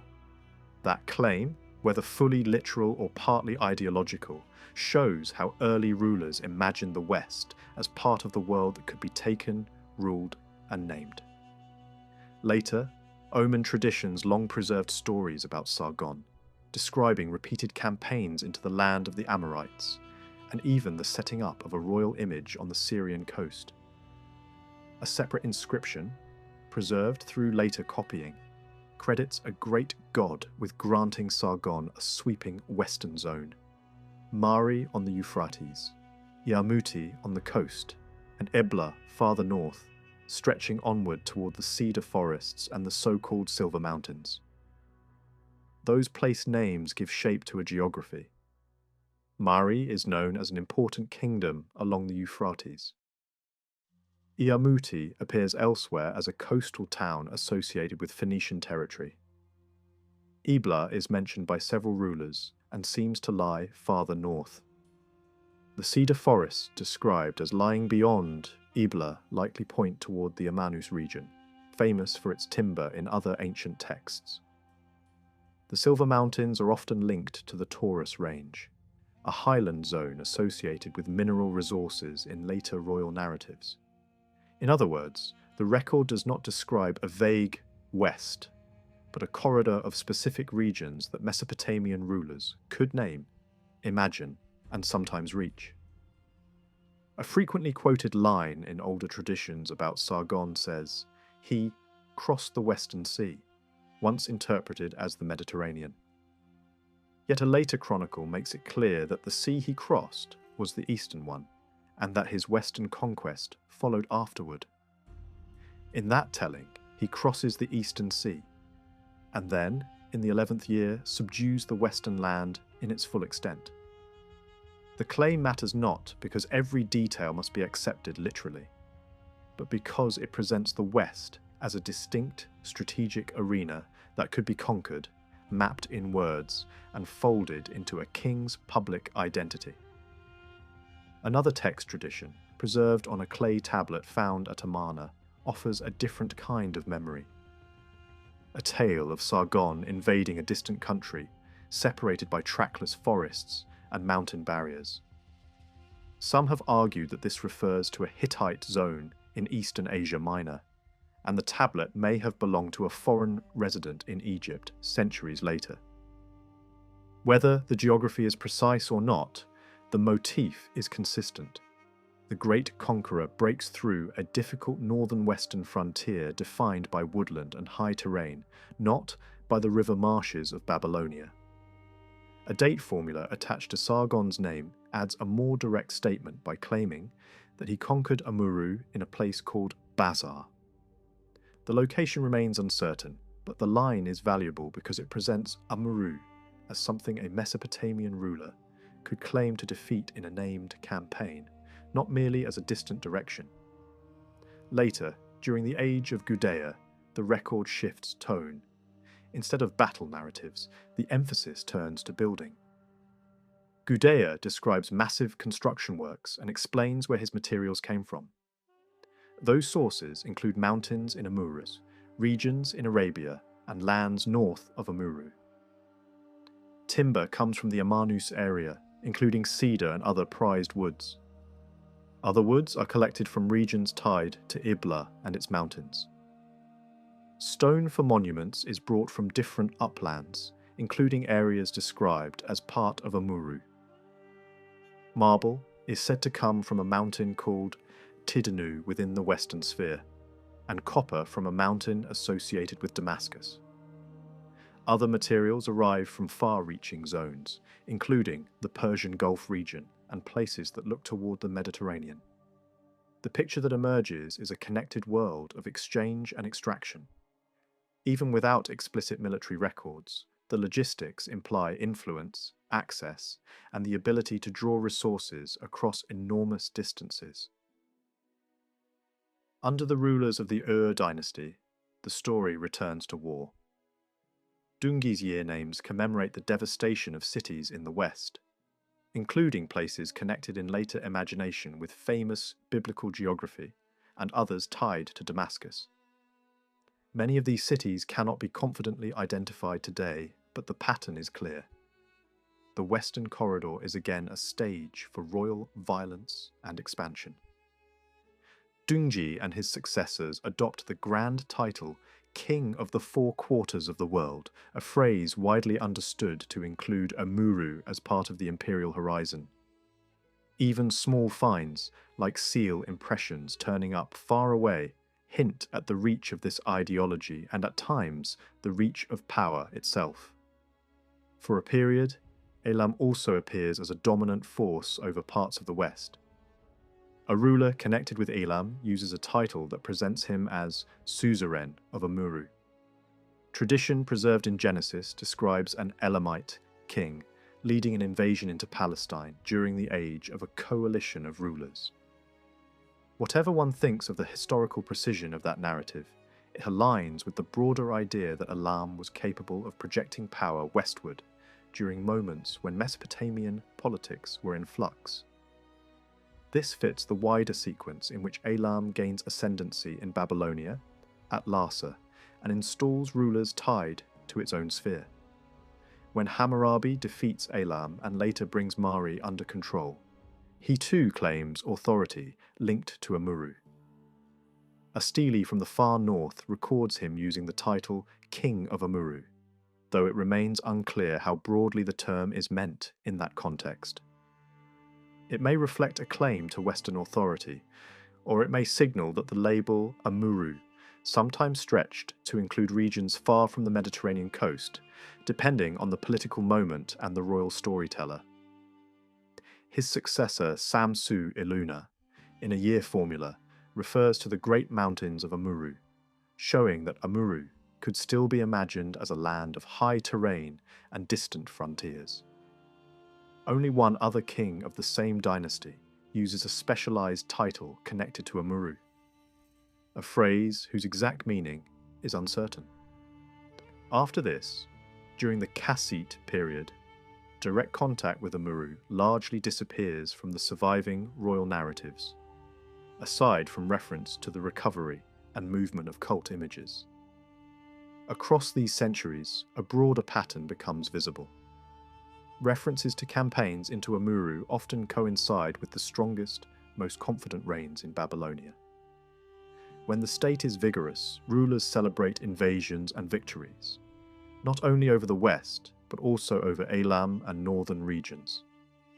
These are periods associated with flourishing art, energetic scribal activity, and an appetite for monumental inscriptions and victory steles. The grandest royal titles tend to appear when kings believe they have mastered the widest horizon from the lower sea to the upper sea. When power narrows, the titles narrow too, shrinking back to King of Sumer and Akkad, focused on Babylonia itself. Between these high points lie long stretches that look, from the surviving records, like dark gaps. Sometimes temples leave few documents, sometimes inscriptions nearly vanish. That silence does not mean scribes ceased to exist, but it does suggest disruption, political instability, economic stress, or foreign dominance that did not encourage local, monumental celebration. Before Lugal-Zagissi and after Sargon's time, there are wide gaps. After the collapse of the Ur dynasty, when Amorites rise in several centres, the record suggests decades of confusion with remarkably few surviving traces. In the first part of Kassite rule, there is another lull. Something similar appears through much of the era of Assyrian dominance, at least in terms of Babylonian monumental self-representation. Babylonian monuments rarely explain why these declines happened. Conquerors usually do not advertise the details of how they toppled a native dynasty, especially when ruling over a population that remembers defeat. Yet the very fact that foreign dynasties appear on the throne, Amorites, Elamites, Gutians, Kassites, implies that the balance of power had shifted and Babylonia had been forced into a subordinate position. Much of what is known about those times comes from later scribes compiling king lists, and many of those lists are broken or incomplete. Occasionally, later chronicles offer vivid details, such as a Kassite king bringing back stolen cult statues to Babylon, or an Assyrian king restoring a goddess's image to her shrine after centuries in exile. These snapshots reveal invasion and loss, but they rarely tell the full story of how the invasions unfolded. If more records could be recovered from the powers that once held Babylonia, Elam, Amuru, the Northern Highlands and others, many of these gaps would likely shrink. Those archives would reveal how often Babylonia was dominated, in periods when its own inscriptions are silent. A land repeatedly raided and plundered, such as Amuru, would not have remained permanently weak. Especially in the early age, it must have been capable of striking back. Divination texts alone preserve a constant anxiety about danger from the West, suggesting that fear of Amorite pressure was not a late invention, but a memory carried forward from earlier centuries. Since the Amorites become politically quieter after 2000 BCE, warnings about Western threats likely echo older realities. Repeated trouble from the West is already visible in the evidence that survives, and fuller dynastic records would almost certainly make that repetition even clearer. This leads into a larger question. What kind of political structure did Amuru have in its strongest age? It has often been portrayed as a loose collection of petty tribal territories, half-civilized and incapable of cohesion. That image helped certain sweeping theories flourish, including the idea that all Semites share a single cradle and that Mesopotamia alone created civilization for its neighbours. Yet that picture does not hold up well. Parts of the Western world included low culture zones and isolated regions, and Palestine in particular served as a crossroads and refuge for many peoples across long ages. Still, that does not mean the region lacked civilization. There are strong reasons to believe that even Palestine contained a substantial civilized element, and that the wider land of Amuru possessed political and cultural capacities comparable to those of its neighbours. Whenever the historical curtain lifts after 2000 BCE, contemporary records reveal not chaos but kingdoms, alliances, and ambitions. Egyptian inscriptions from the age of Thutmose III show a powerful ruler at Kadesh who either led an Amorite alliance that reached into Palestine or held suzerain power over that zone. In the Amarna era, Abdi Ashetta and his son Aziru, operating with external support, built a kingdom that Egypt itself recognized in practice. Traditions also remember kings east of the Jordan, and later centuries produce Aramean state building with Damascus as a capital. In the Assyrian period, coalitions and leagues appear again and again.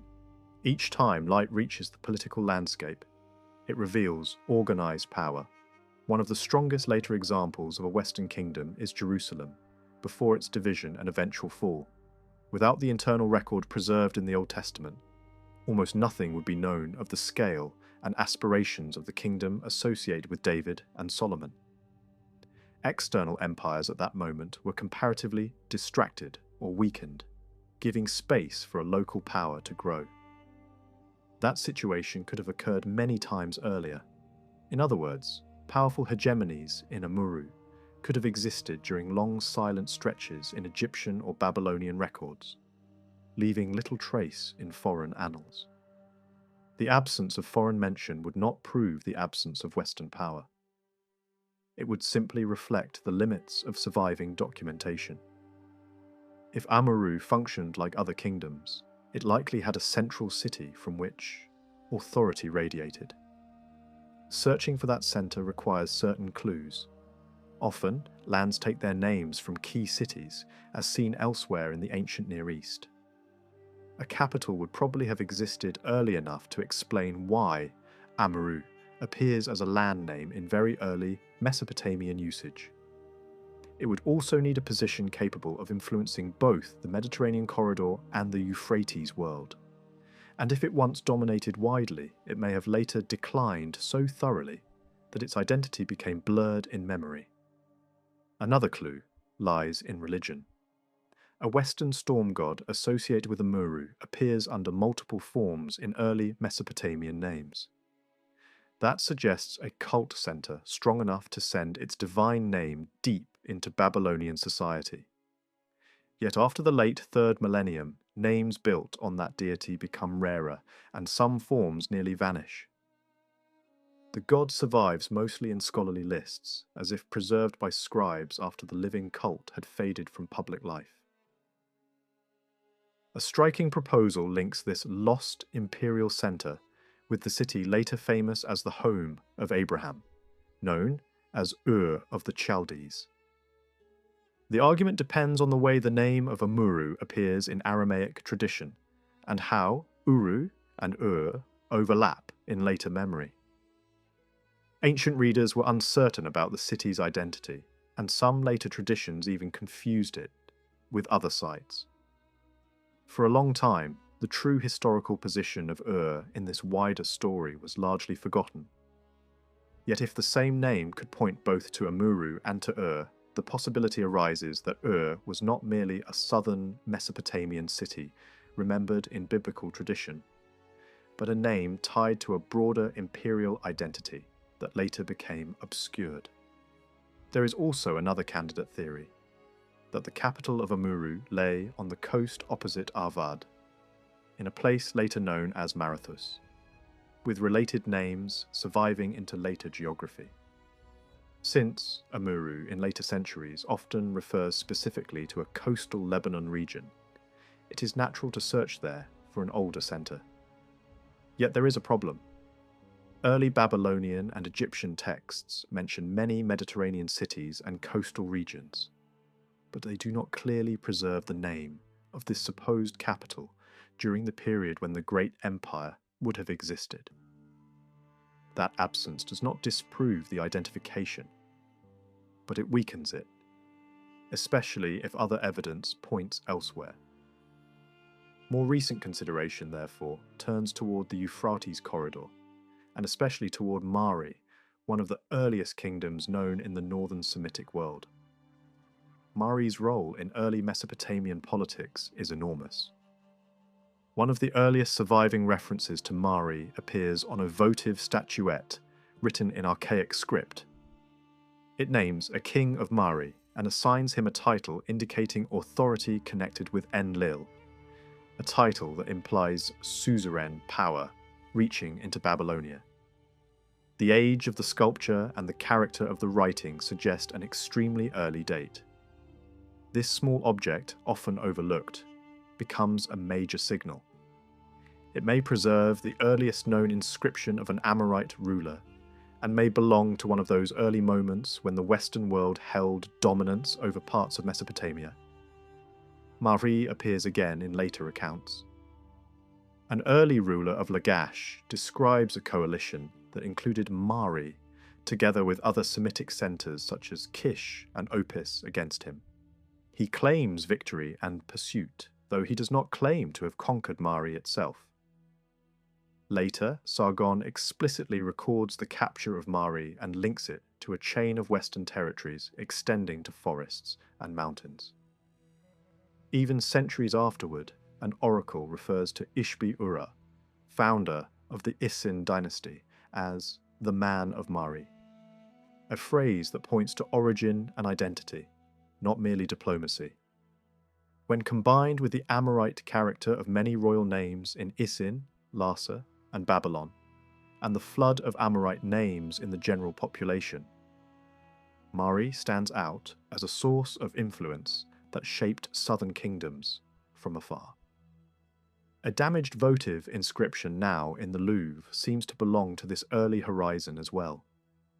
It preserves the fragmentary name of a king of Mari and the partial name of his father, who was likely also a ruler. The script style points to the Ur dynasty period, or earlier, which makes the object especially valuable. It hints at a sequence of Mari kings in the mid-3rd millennium, strengthening the impression that Mari once stood as a major political force, perhaps even within a broader Amorite imperial framework. Alongside these rulers, tradition and story preserve other early Amorite figures. Humbaba, likely imagined as a powerful ruler in the Lebanon zone, in the time associated with Gilgamesh, belongs to that category. A governor tied to Damascus appears in early sources, and later traditions preserve the names of local Amorite kings associated with city rule in the west during the time when the larger imperial structure had already weakened or dissolved. They are not imperial monarchs, but remnants of an older world where local centres still carried the memory of wider Amorite power. Toward the end of the 3rd millennium, the balance of power in the Near East shifted dramatically. From the east, Elam entered the Western political arena and, with the support of its subordinate allies, overwhelmed the Amorite world. Traditions preserved in later sources describe how, during the age associated with Hammurabi, Elamite forces pushed into Amorite lands, west of the Jordan and the Dead Sea. This period likely marks the final collapse of Mari's long-standing dominance. At this time, the Elamite ruler adopted the title suzerain of Amuru, a claim that suggests direct authority over the western lands. Fragments from Babylonian date records hint at population movements connected with this invasion, possibly referring to communities being deported.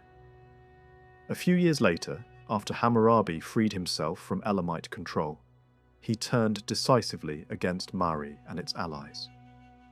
One official record commemorates the destruction of the defensive walls of Mari and another important city along the Euphrates. The fact that this event was celebrated in the dating system shows that it was no ordinary campaign. Mari, once a dominant power, may have attempted to restore its former position, forcing Hammurabi into a costly and decisive confrontation. After this destruction, Mari vanished as a major political force in Western Asia. Later, Babylonian references to Mari are rare and marginal.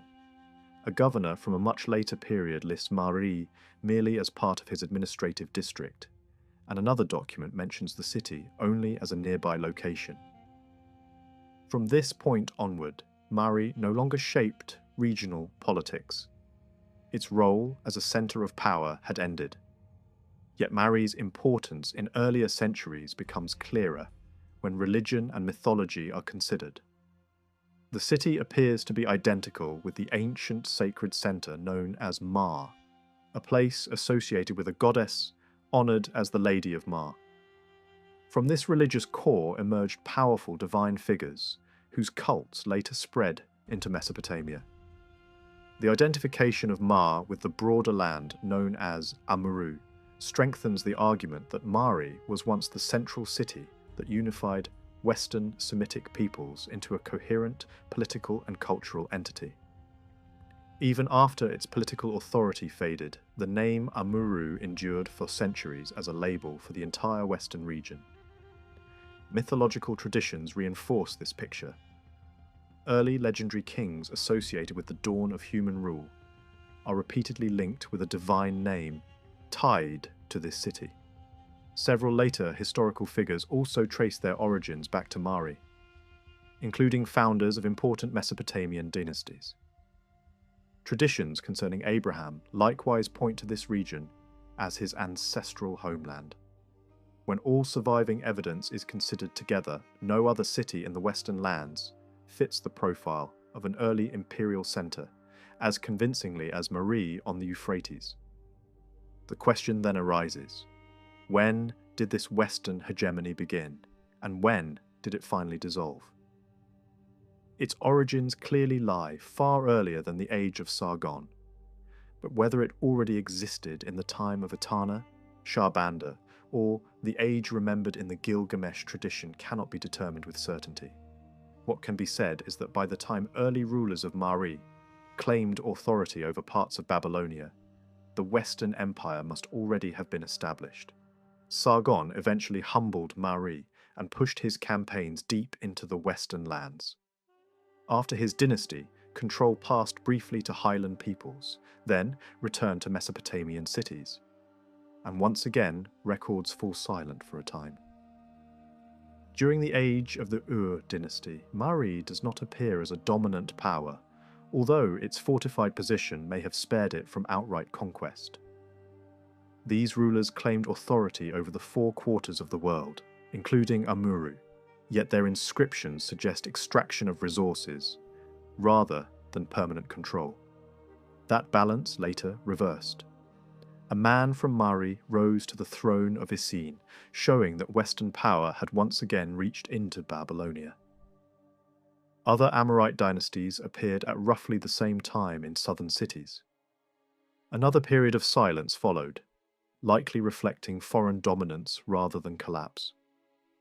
Eventually, Amorite rulers established themselves at Babylon and ruled the land. though over time they absorbed Babylonian culture. When Elam once again imposed control, it invaded the western lands.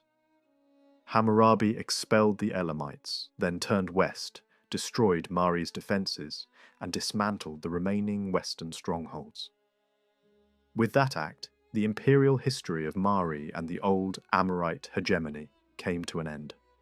Some ancient names hint that the influence of Amuru once extended even into northern Babylonia.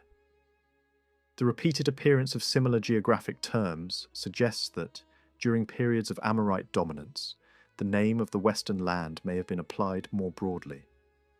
This interpretation fits better than assuming two unrelated regions shared the same name by coincidence. Later, geographical texts mention a fortified city called Mera along the Euphrates, positioned between the Habur River and the city later known as Anna. Travellers described massive ruins there, though later observers debated whether these remains represented a true city or an acropolis. Nearby lies another site, today called Verdi, whose position aligns closely with ancient distance measurements. This location also matches descriptions of a large abandoned city mentioned by classical writers. Linguistic shifts between sounds such as ma, mer, and where make it plausible that this site preserves the memory of the ancient city once known as Mera or Ur. Only excavation can resolve this question definitively. Beyond Mari, other Mesopotamian kingdoms shaped the western frontier. One such realm was Hana, which occupied the middle Euphrates region near the mouth of the Habur. A small number of inscriptions from this area reveal a surprisingly developed society. The city of Tirka emerges as a key centre, and inscriptions there record royal building activity and religious devotion. Assyrian rulers later restored temples in this region, claiming authority that stretched from Assyria to Babylonia and into the western lands. Legal documents from Hana show a blend of Babylonian legal forms with distinctive local customs. They record land grants, oaths sworn by regional gods, and punishments that reflect local traditions. The personal names found in these texts are overwhelmingly West Semitic, and the god Dargan appears repeatedly, confirming the Amorite character of the population. Officials carried titles associated with the god of Amuru, echoing practices seen earlier in Babylonia. Another city along the Euphrates, later known as Anna, occupied a strategic island position and remained important for centuries. Classical authors and medieval geographers alike described it as a fortified and prosperous place. Its name appears in multiple ancient forms, all linked to a major divine pair whose cult spread widely across the Near East.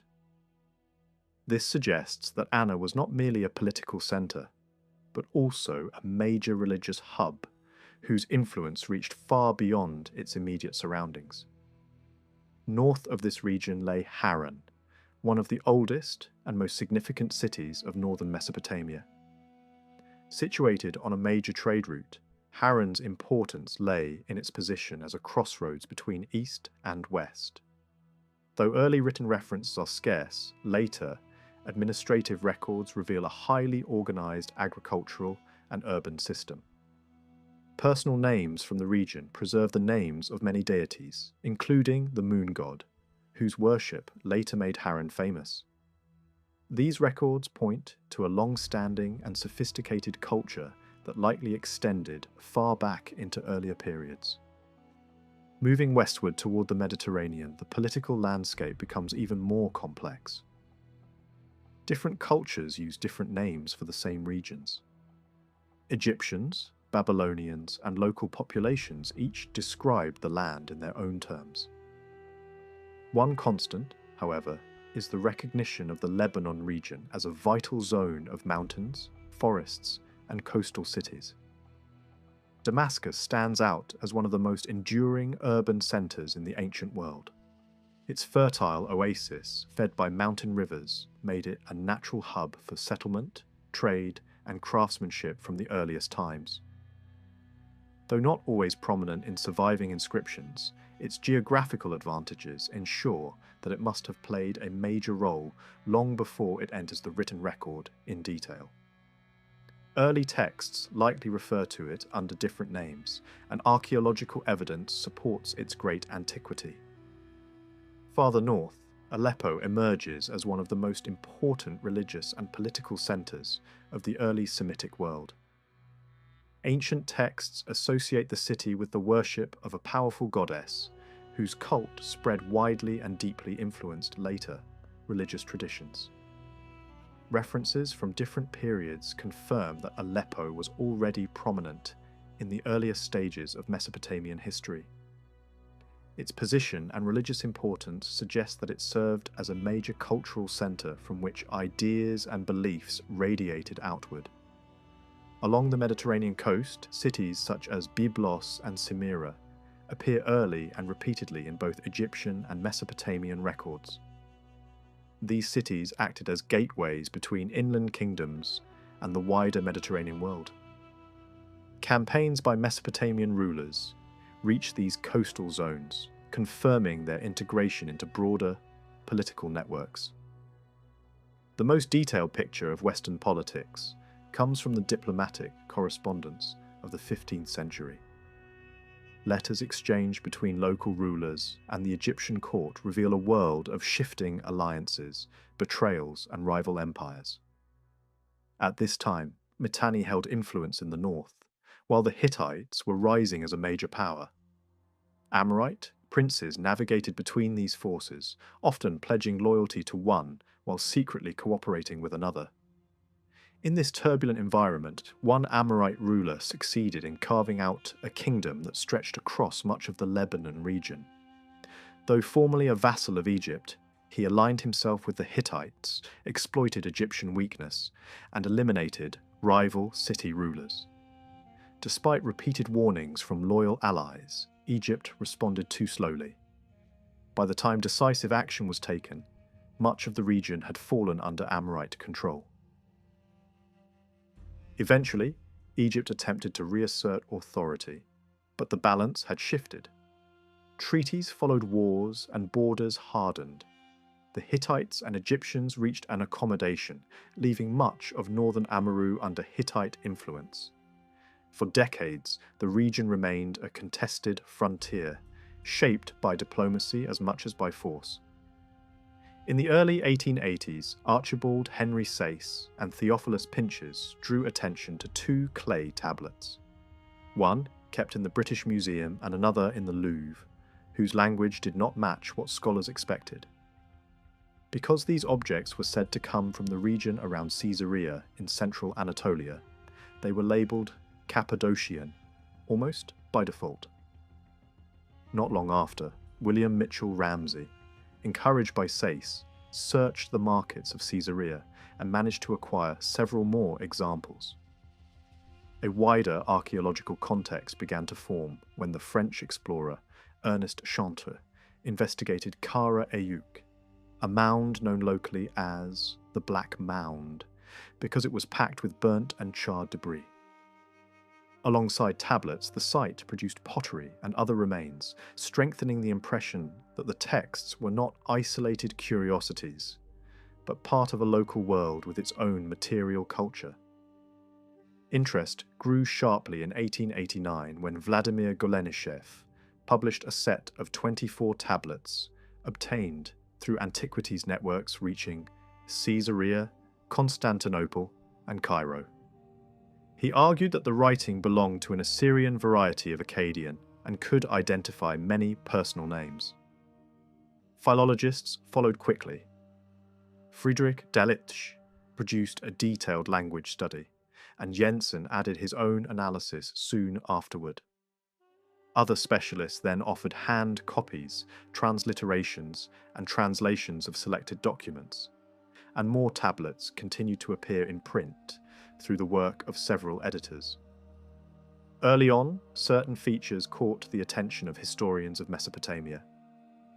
The communities behind these documents seem to have observed a 5-day cycle called the Hamostum. and they appear to have tracked years by the sequence of named officials, a system later famous from Assyria under the title Limu. When these practices were combined with personal names that included the god Ashir or Asher, some scholars concluded that the population must have been an Assyrian colony planted in central Anatolia. From that point, broader reconstructions began to spread. One proposal suggested that the silver, copper, and lead resources of the Taurus Mountains were exploited on behalf of Babylonian commercial houses, and that roads and fortified towns had been built to protect merchants and their agents. In that scenario, soldiers keeping order were imagined as being recruited mainly from Assyria, pictured as a Babylonian-controlled province at the time. Other authorities agreed with parts of the claim, arguing that the personal names looked Assyrian and that the dating system must reflect Assyrian official practice. A different interpretation saw the tablets as evidence for an early trading web linking the Euphrates Valley to Anatolia, illuminating routes that must have crossed the plateau long before classical times. These ideas are not impossible, but they rest more on what could have happened than on what the tablets clearly demonstrate. The strongest single piece of evidence pointing towards southern Mesopotamia comes from a seal impression on one tablet. The seal carries a formal royal-style inscription naming Ibi Sin, king of Ur, and it identifies a royal scribe. Its carved scene shows a seated god approached by a worshipper, guided by a semi-divine figure, a design that matches the visual language of Ur dynasty seals from Babylonia. The writing on the seal is in Sumerian, and in both style and execution, it stands apart from the other seal impressions on the same tablet. A striking detail is that the divine name appearing in that seal inscription does not show up in the tablet's own text, which immediately raises the possibility that the seal was not originally made for that local transaction at all. Other seals linked with this tablet, and with additional Cappadocian pieces, look different again. Several published examples have short, two-line inscriptions written phonetically, with formulas like X, son of Y, and the art style visible in the drawings is often described as closer to what has been called Syro-Hittite rather than Babylonian. That difference matters because it suggests a mixed visual environment rather than a simple case of imported Mesopotamian administration.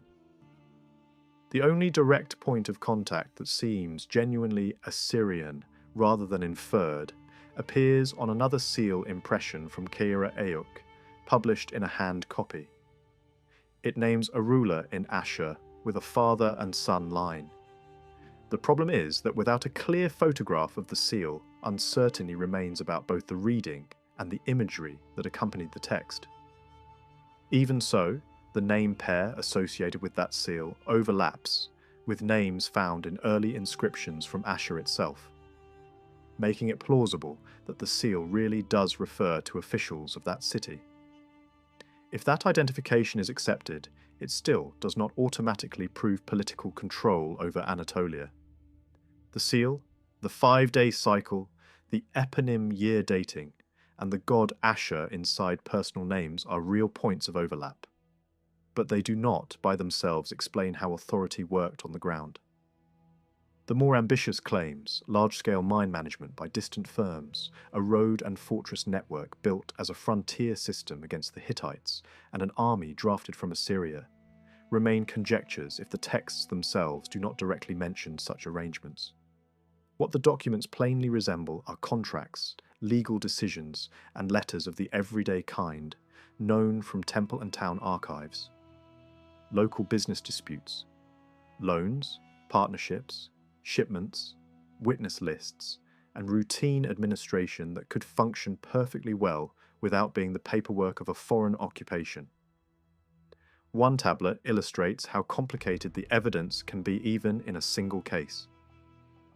A text may list 3 witnesses and refer to their seals, yet the clay carries more seal impressions than names given. with some impressions left unnamed. One impression bears the royal scribe seal connected to Ur.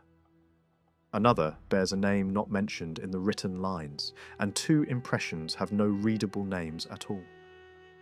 The simplest explanation is that seals travelled. An old seal could pass to a later owner, or it might be used by someone who had inherited it, purchased it, or acquired it through family ties. The Ur dynasty seal could mark the work of a scribe acting under royal authority, but it could also be an older object reused in a later local agreement. The presence of a seal name not found in the text is easier to understand if seals are treated as personal property with lives of their own, not as official stamps tied to a single moment.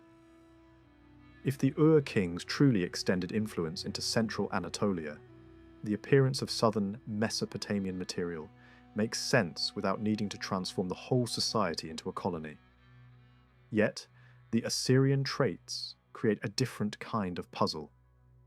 If Hamustum and Limu truly originated in Assyria and were imported into Anatolia at this time, that would imply an unexpectedly early sophistication for Assyria, earlier than is usually granted, and it would suggest a cultural reach that is hard to reconcile with the limited evidence for Assyrian power in that era. It may be more reasonable to consider the alternative, that these practices reflect a broader northern administrative tradition in which Assyria later participated, or that similar systems could arise in connected regions without direct rule. The tablet with the Ashur seal makes the question sharper. If an Ashur official seal appears in Cappadocia, was that official present, or was a subordinate using the seal to validate a decision, or had the seal again moved into private hands through exchange? Each option leads to a different historical map. Chronology adds another layer of uncertainty. If an early ruler named Ilu Shumar is placed near the beginning of the first dynasty of Babylon, then a related Ashur official could belong around the time of Hammurabi's ancestors. If, instead, there were multiple rulers with similar names, then the seal might belong to a later moment. The political picture would shift with every adjustment, because Babylon is known to have held authority over Assyria in the age of Hammurabi, a fact that complicates any straightforward claim of Assyrian control, reaching deep into Anatolia during the same period. The situation is further complicated by the discovery of other tablets, written in similar scripts but different dialects, including a large tablet found at Yozgat, and other pieces acquired through antiquities markets, some probably originating from northern Syria. Reports also spoke of a major discovery of thousands of tablets, somewhere in Cappadocia in the years before the First World War, many of which entered major collections but remained unpublished for a long time, leaving the larger context frustratingly incomplete. What can be said with confidence is that cuneiform writing and the broader scribal toolkit associated with southern Mesopotamia travelled widely. The diplomatic letters found at Amarna, written by rulers across Western Asia, show that Akkadian and its script served as an international medium in the second millennium, and that the same writing system could be used to record other languages as well. The archives recovered at Boghazköy, not far from Kara Eyük, confirm that cuneiform could be fully embedded in Anatolian state systems.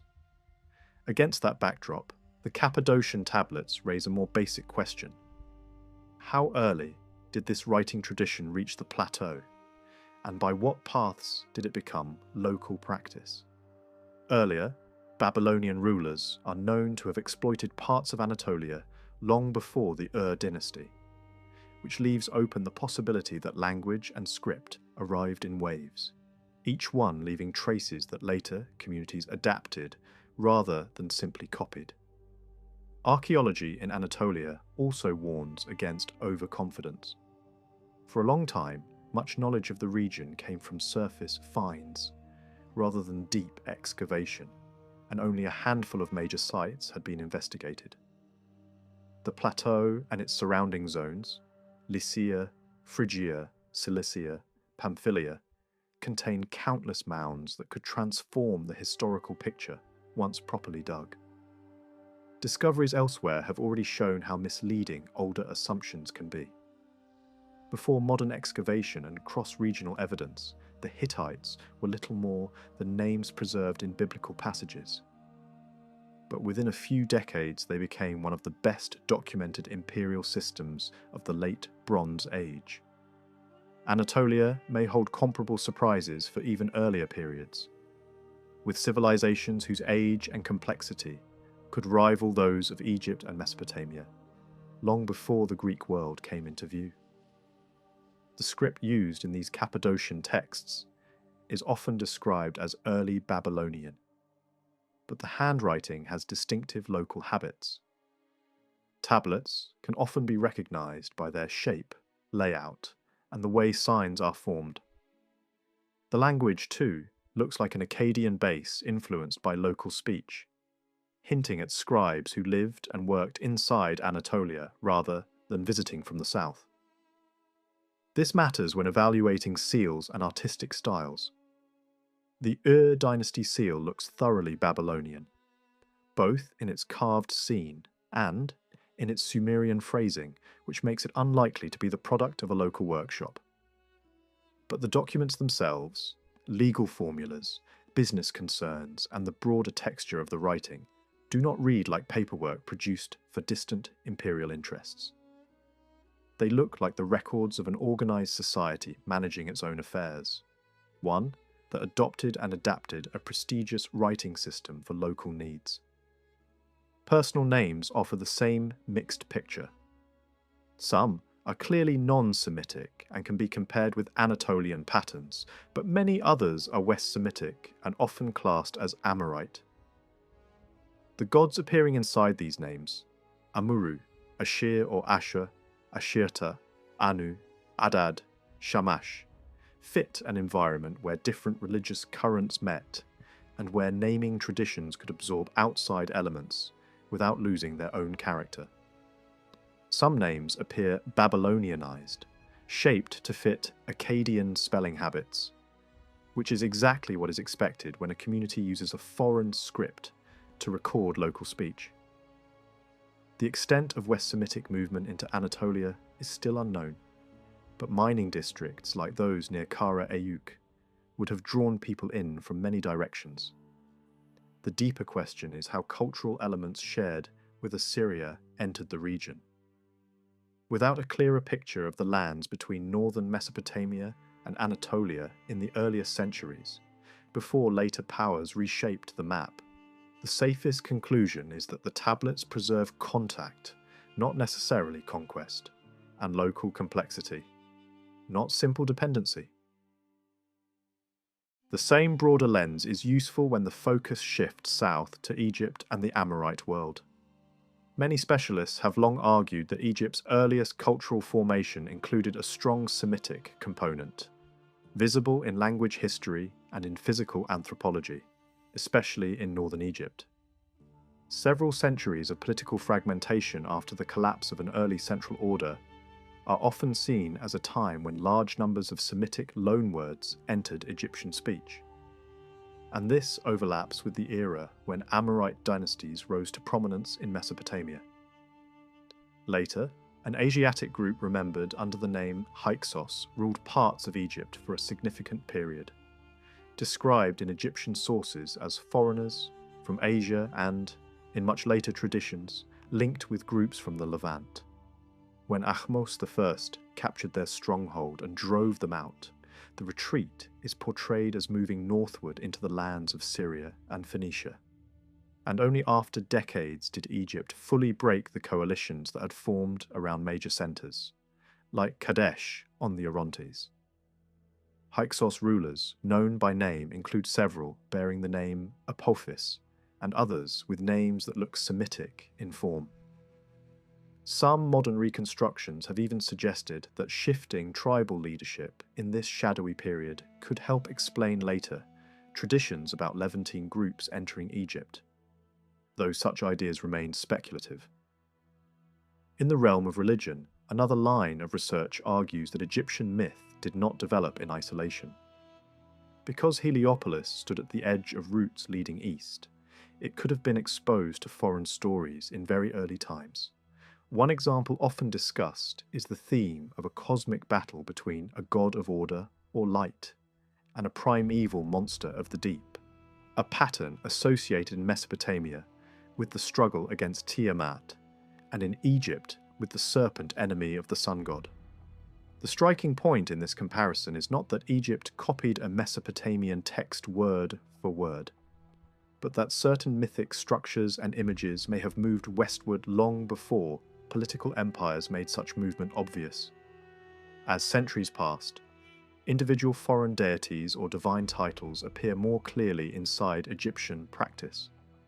A goddess, linked with Byblos, was known and honoured in Egypt and was blended with an Egyptian counterpart. Other scholars have suggested that still larger mythic figures, including those central to Egyptian belief about death and renewal, may have absorbed Levantine or West Semitic influences, especially where themes overlap with the wider Near Eastern cycle of a dying and returning god. These arguments are debated, and it is difficult to separate shared ancient patterns from direct borrowing.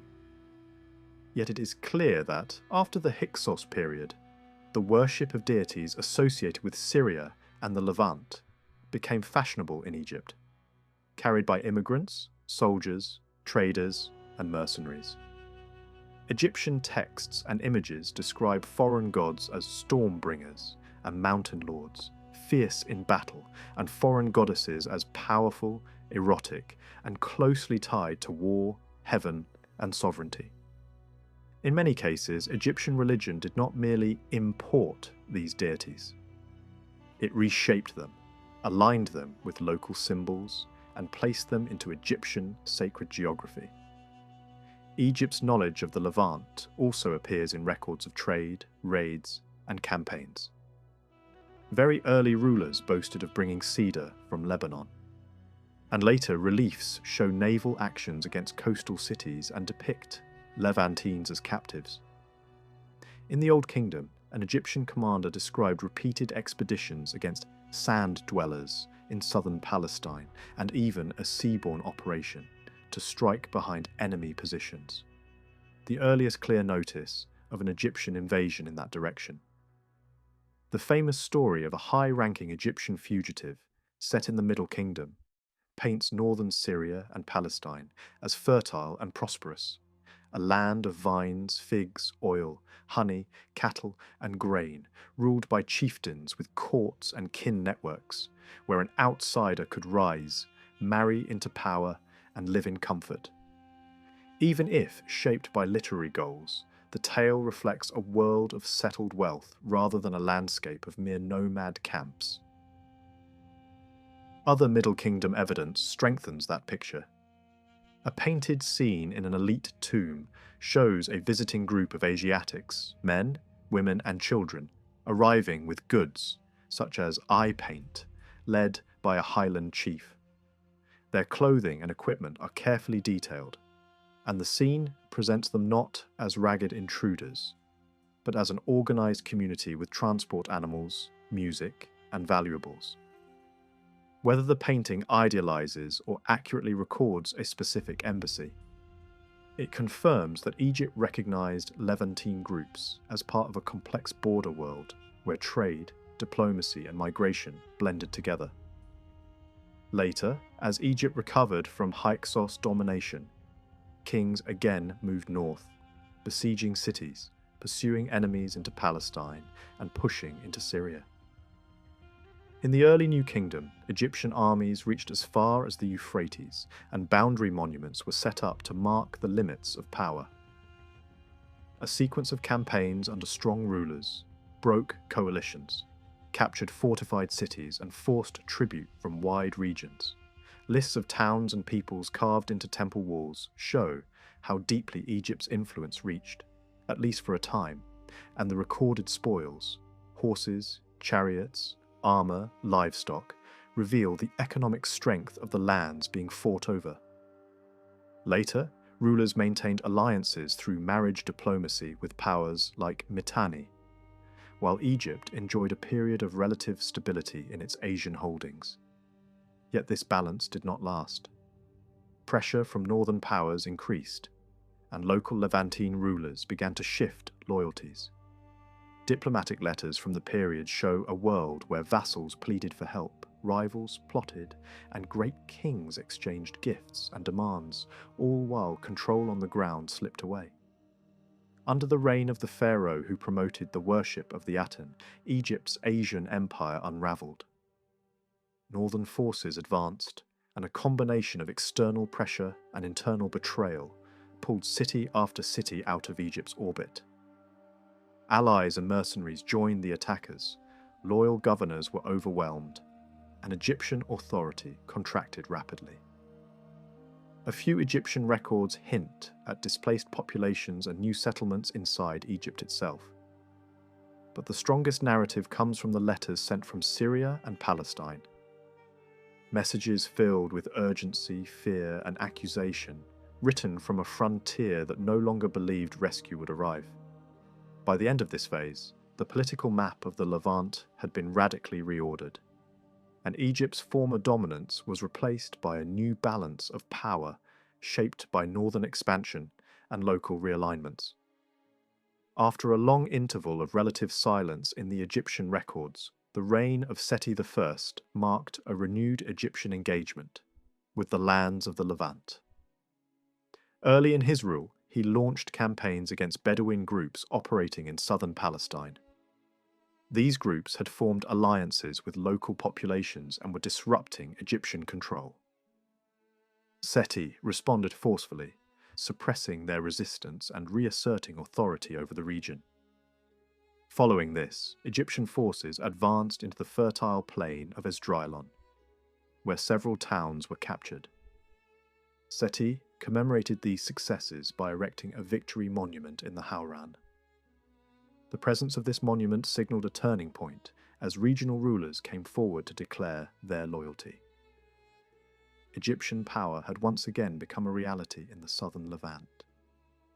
2 years later, Seti turned his attention northward. He led an assault against the fortified city of Kadesh in Galilee, a settlement originally established by prominent Amorite leaders.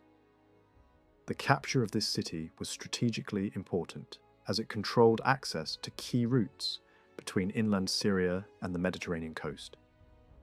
From there, Seti pushed deeper into northern Syria, confronting the forces of the Hittite king in the valley of the Orontes River. Although the encounter did not result in a decisive victory, it succeeded in halting the southward expansion of Hittite influence.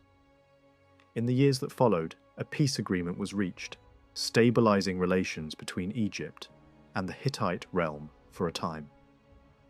A monument discovered south of Tel Ashtara depicts Seti performing a ritual offering to the chief Egyptian god, reinforcing the religious dimension of Egyptian rule in these territories. Military success and divine favor were closely intertwined in Egyptian ideology, and such imagery underscored the legitimacy of conquest. Ramses II, who succeeded Seti, resumed the struggle for control of the northern Levant roughly 2 decades later.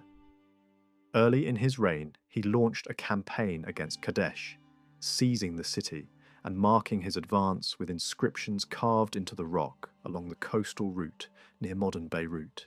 These monuments served as lasting reminders of Egyptian presence and ambition. The Hittite king responded by assembling a massive coalition. Forces arrived not only from Syria, but also from coastal cities, inland kingdoms, and regions of Asia Minor. The confrontation that followed near Kadesh became one of the most famous battles of the ancient world. Through careful deception, the Hittite army maneuvered in such a way that Egyptian forces were caught off guard. Although the battle ended without a clear victor, Ramses portrayed the outcome as a personal triumph upon his return to Egypt. Subsequent years saw repeated campaigns across Syria. Egyptian armies advanced as far as the city of Tunip, asserting influence over much of the region known to the Egyptians as Naharin. Eventually, after many years of warfare, the Hittite ruler died, and Ramses concluded a formal treaty with his successor. This agreement established a long-lasting alliance that brought stability to the northern frontier for the remainder of Ramses's reign. Merneptah, who followed Ramses, ascended the throne at an advanced age and soon faced a new crisis. Groups from the northern Mediterranean, later remembered as Sea Peoples, began moving southward. These groups joined forces with Libyan tribes, pressing into Egyptian territory from the west.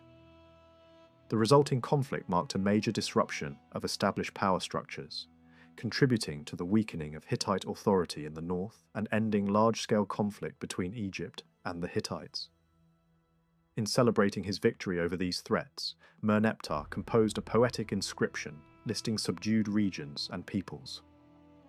Among them appears a reference to Israel, described as devastated and without future. This brief mention represents the earliest known appearance of Israel in Egyptian records and reflects the shifting political landscape of the southern Levant. Other Egyptian documents from this period describe Bedouin groups from Edom being permitted to settle temporarily near Egyptian frontier towns in order to pasture their livestock. Such arrangements illustrate the complex and fluid relationships between settled states and nomadic populations along Egypt's borders. During the reign of Ramses III, Egyptian military activity extended once again into northern Syria and Asia Minor. Reliefs from this period depict the capture of several fortified cities, including one identified as a city of Amur. Another city shown surrounded by water appears to correspond to Kadesh.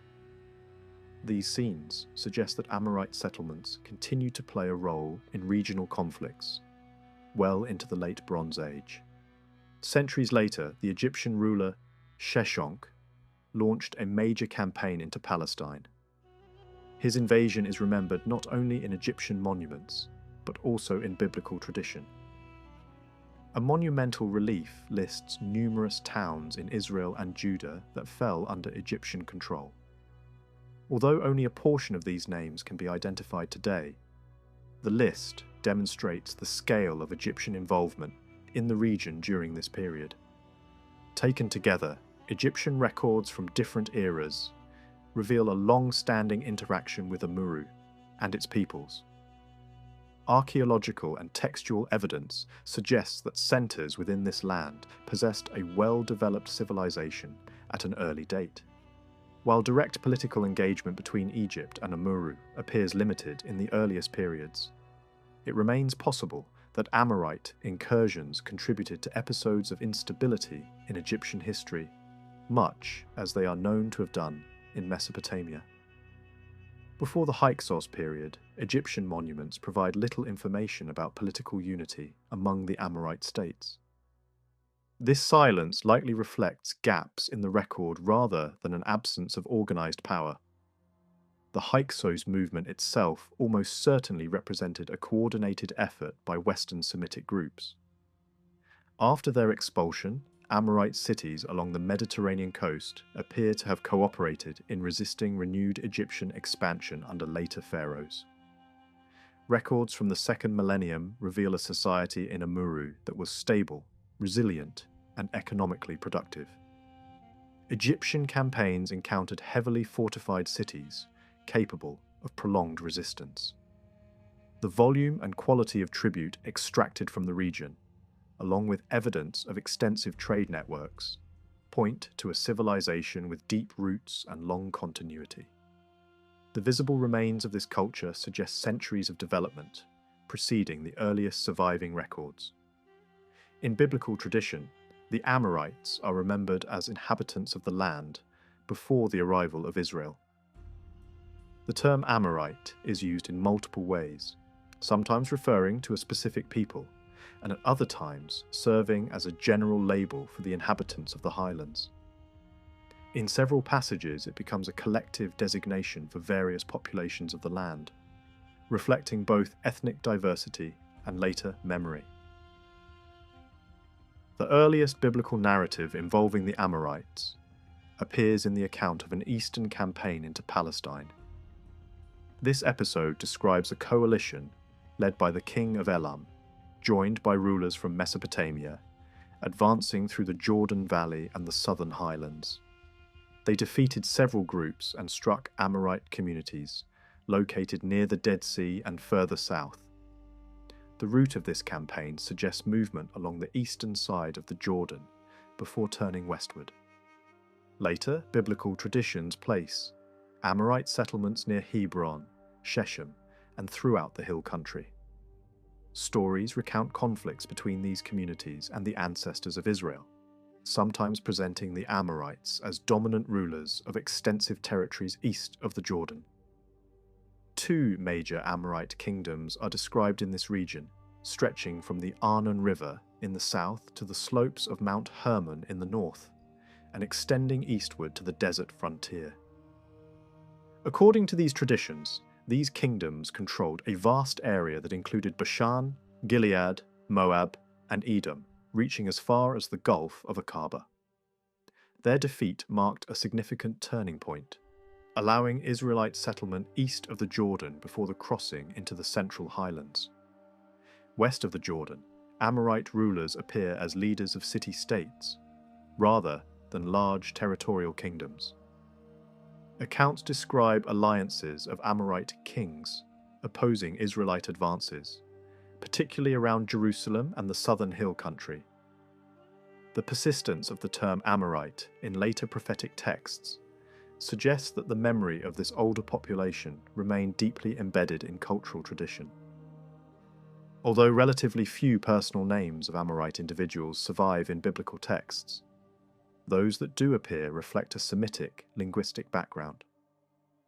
Others remain difficult to interpret, pointing to the complexity of cultural identities in the region. Assyria sat close to the lands often grouped under the name Amuru, and that closeness left deep marks. When later inscriptions are compared across many centuries, patterns in divine names and personal naming traditions suggest that Western influences were not occasional or superficial. Movements of people from the West seem to have reached Assyria more than once, much as similar waves reached Babylonia and even Egypt at different times. The effect is easiest to sense in religion and in the way individuals and institutions chose names, where Western storm gods and West Semitic elements appear again and again. Yet the earliest chapters of Assyrian history remain difficult to reconstruct. Excavations in Assyria have been substantial, but the evidence for the very beginnings is still thin.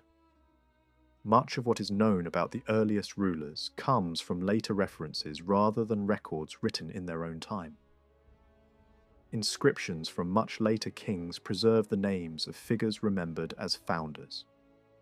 One is credited with building a major sanctuary of Ashur, another with constructing the city's wall.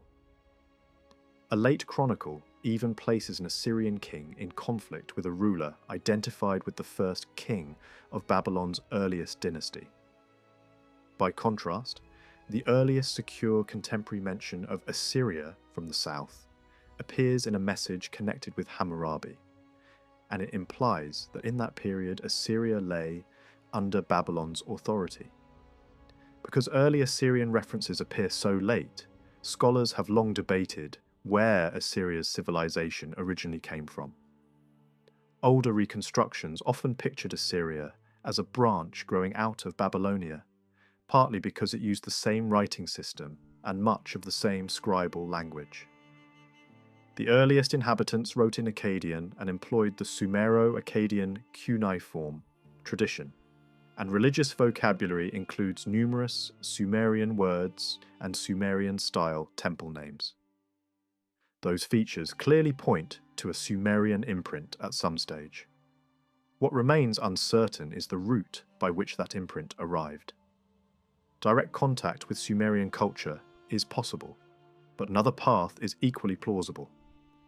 Sumerian elements could have reached Assyria indirectly through Semitic communities living to the west and northwest, who had already absorbed southern traditions. a mixed process combining both direct and indirect channels, cannot be ruled out either. Archaeology at the ancient city of Ashur on the Tigris provides a suggestive, though still incomplete, glimpse.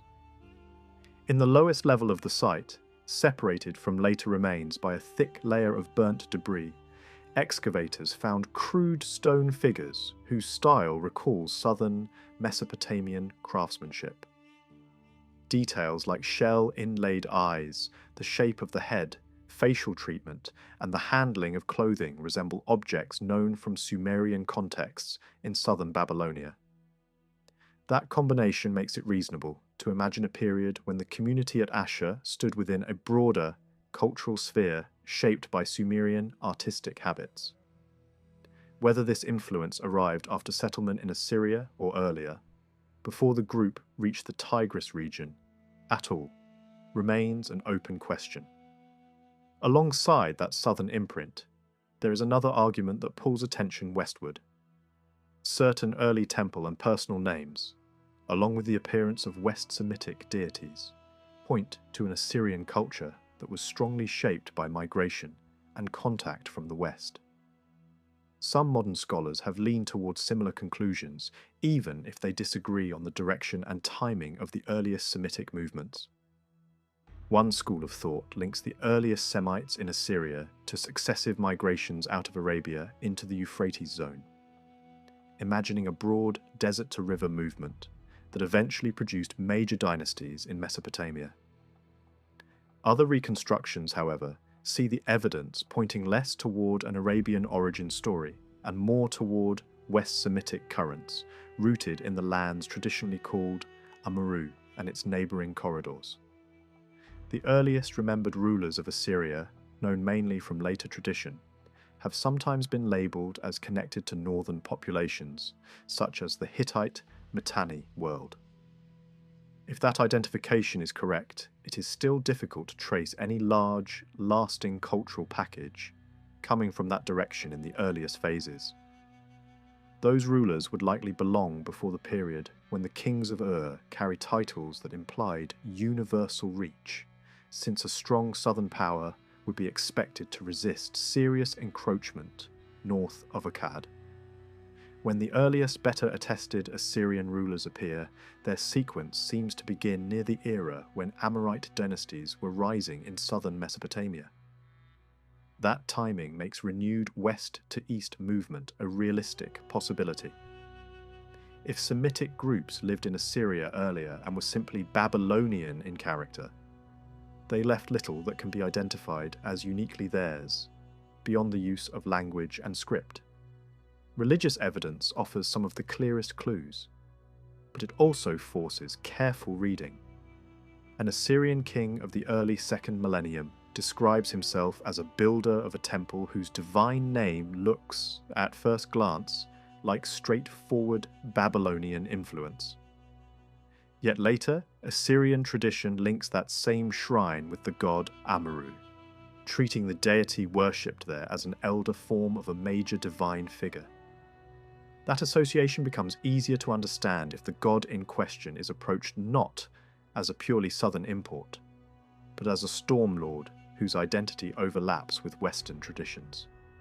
In that light, what looks Babylonian in spelling can mask a deity whose roots and meaning fit better in an Amuru-shaped religious landscape.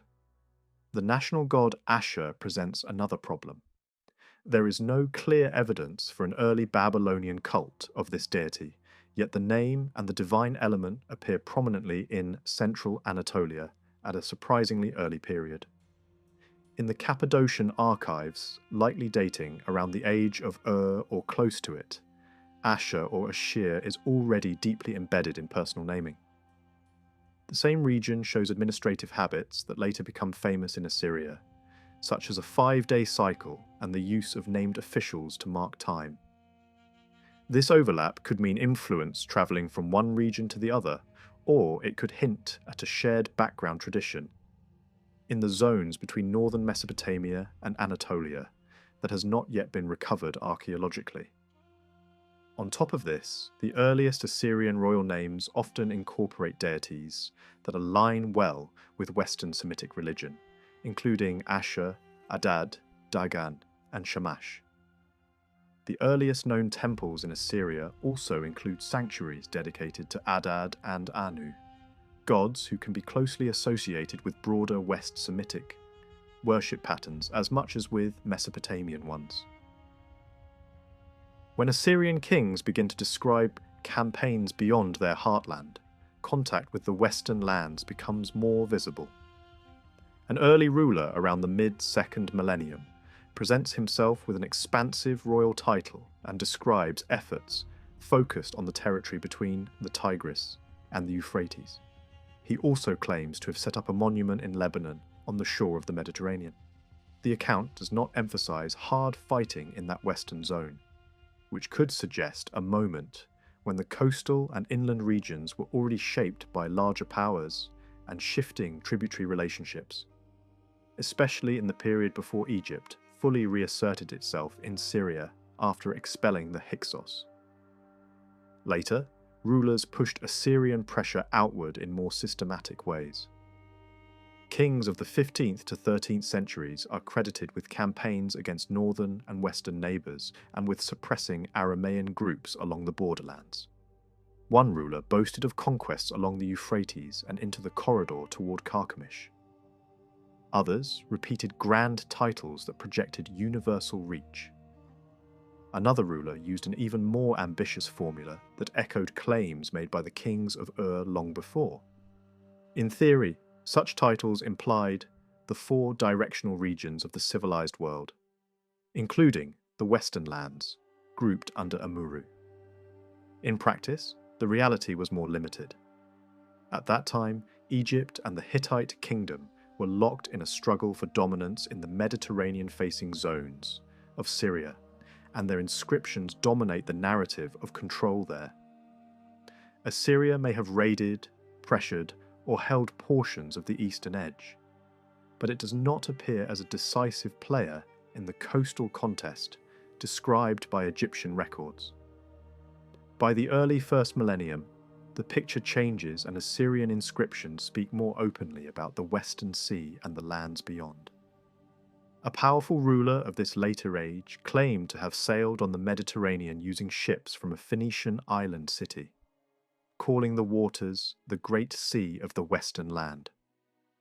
From this point onward, the name Amuru appears more regularly, and it appears in ways that reveal something important. The label was flexible. Different kings used it differently. Some lists place Phoenician cities and coastal rulers under the umbrella of Amuru. Others describe tribute from a chain of kings along the sea, including Tyre, Sidon, Byblos, and additional towns, while treating other regions as separate categories. One king's conquest list includes Edom, Israel, and Samaria alongside Amuru, implying that the term did not automatically include all of Palestine. Another king uses Amuru more broadly, folding in northern Syrian and inland regions, such as Hatti and Damascus.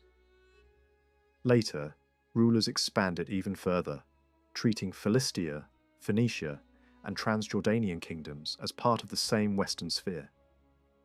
But across these texts, Amuru behaves less like a precise geographic term and more like a shifting political label whose borders depend on the ruler using it, much as similar Western labels shift in biblical tradition. This changing vocabulary matters for understanding Assyria's relationship with the West. In the 16th century, the Western lands were pressured from multiple directions. Northern powers pushed down from Anatolia. Egypt held or contested the Mediterranean corridor after its recovery from Hyksos domination. And Assyria probed and fought along the eastern approaches. Egypt and the Hittites clashed openly over Syria, yet Egypt and Assyria rarely appear as direct enemies in surviving narratives. At moments, Assyria sought good relations with Egypt, sending expensive gifts that Egyptian sources could interpret as tribute. The diplomatic correspondence of the late 15th and 14th centuries shows that both Assyria and Babylonia valued Egyptian friendship and recognition.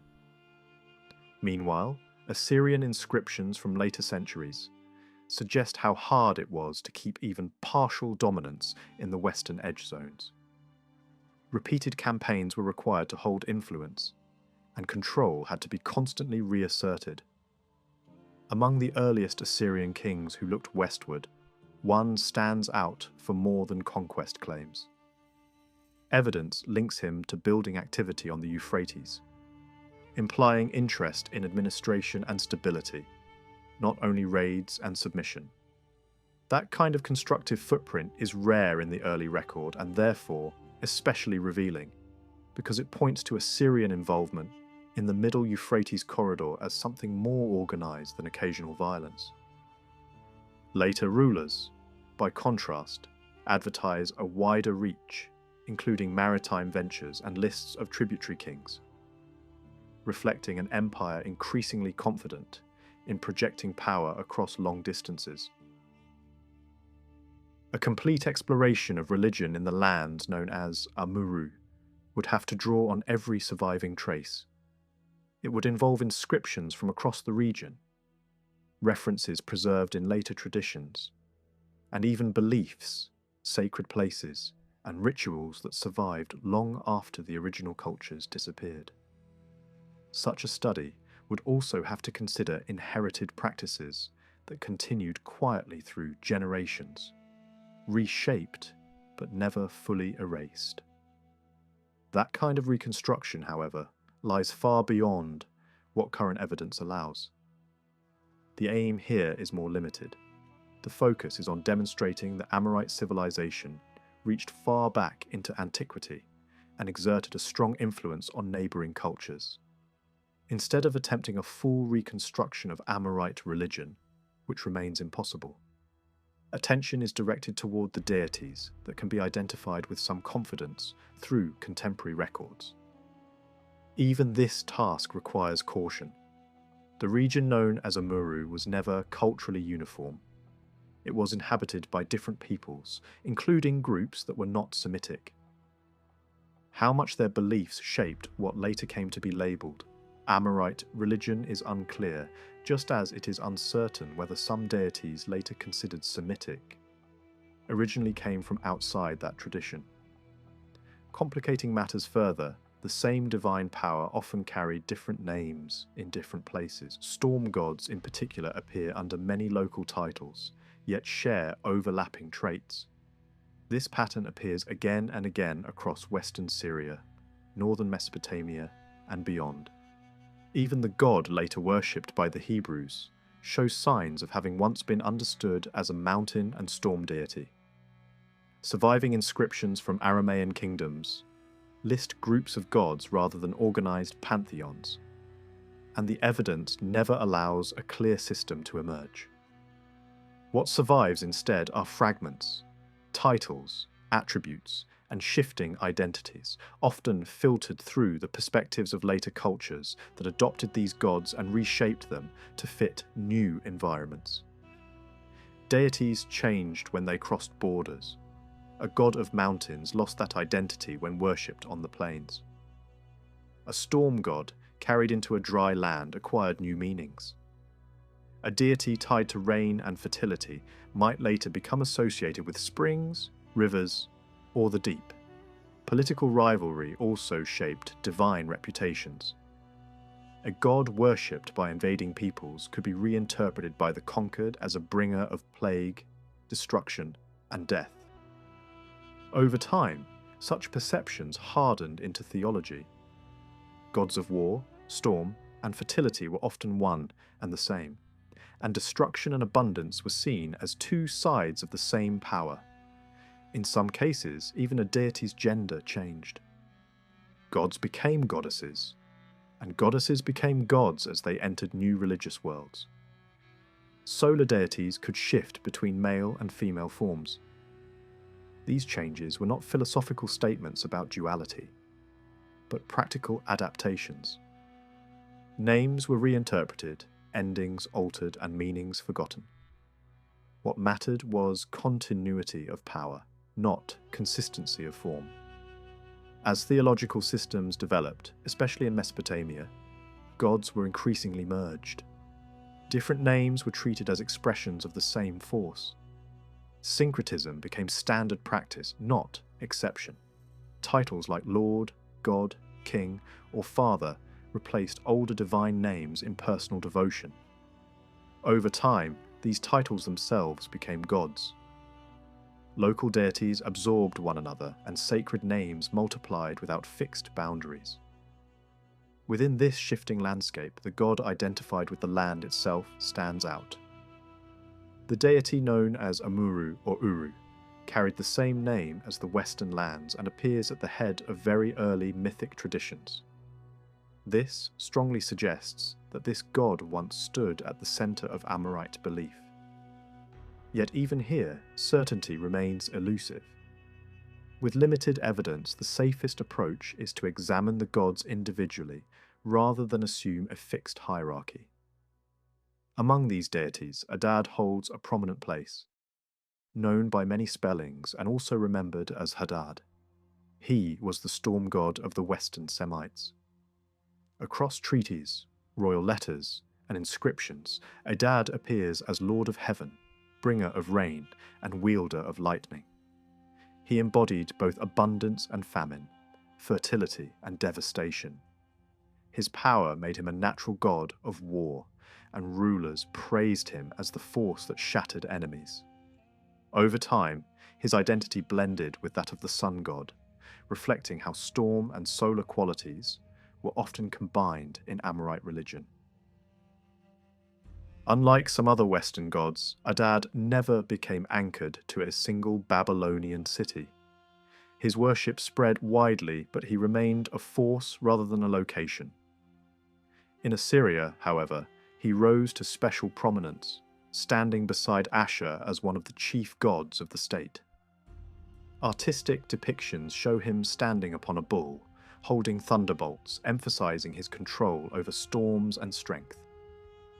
Closely related to Adad were local storm gods known by other names. One such form appears in the land of Suhi, and survives mainly through personal names. These variations show how the same divine force could be known differently across regions, while remaining fundamentally the same. The god Amuru or Uru presents a more complex picture. When carried into Babylonia, his name was written in different ways depending on local tradition. In some cities he merged with underworld or war gods, in others with solar figures. Seal inscriptions from the early 2nd millennium show widespread devotion to him, especially among Amorite populations living in Babylonia. In many cases, his name appears prefixed by the general word for God, reflecting a West Semitic habit of explicitly naming divinity. Although later scholars once argued that Amuru was originally a sun god, closer examination suggests that he began as a storm and mountain deity. His later solar traits likely developed after his cult year moved into agricultural lowlands where sunlight and seasonal cycles shaped religious thought.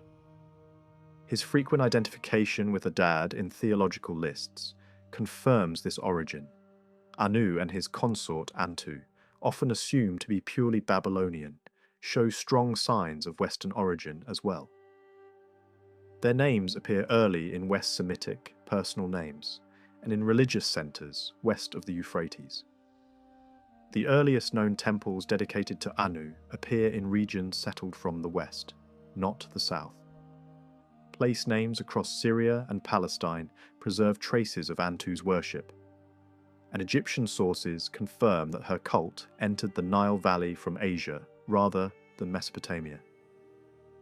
Anu's worship spread widely. He was honoured in northern Mesopotamia, Cappadocia, and early Semitic cities long before becoming a central figure in southern theology. Over time, southern traditions absorbed him, and he was elevated as Lord of the Heavens. Yet his original character appears to have been more warlike and dynamic, especially when paired with Antu, who in Egypt was portrayed as a fierce warrior goddess. Ashur, the national god of Assyria, also appears to belong to this Western tradition. His name is absent from early Babylonian records, but prominent in Anatolia and northern Syria. He combines solar, mountain, and warlike aspects, reflecting the same patterns seen in Amuru and Adad.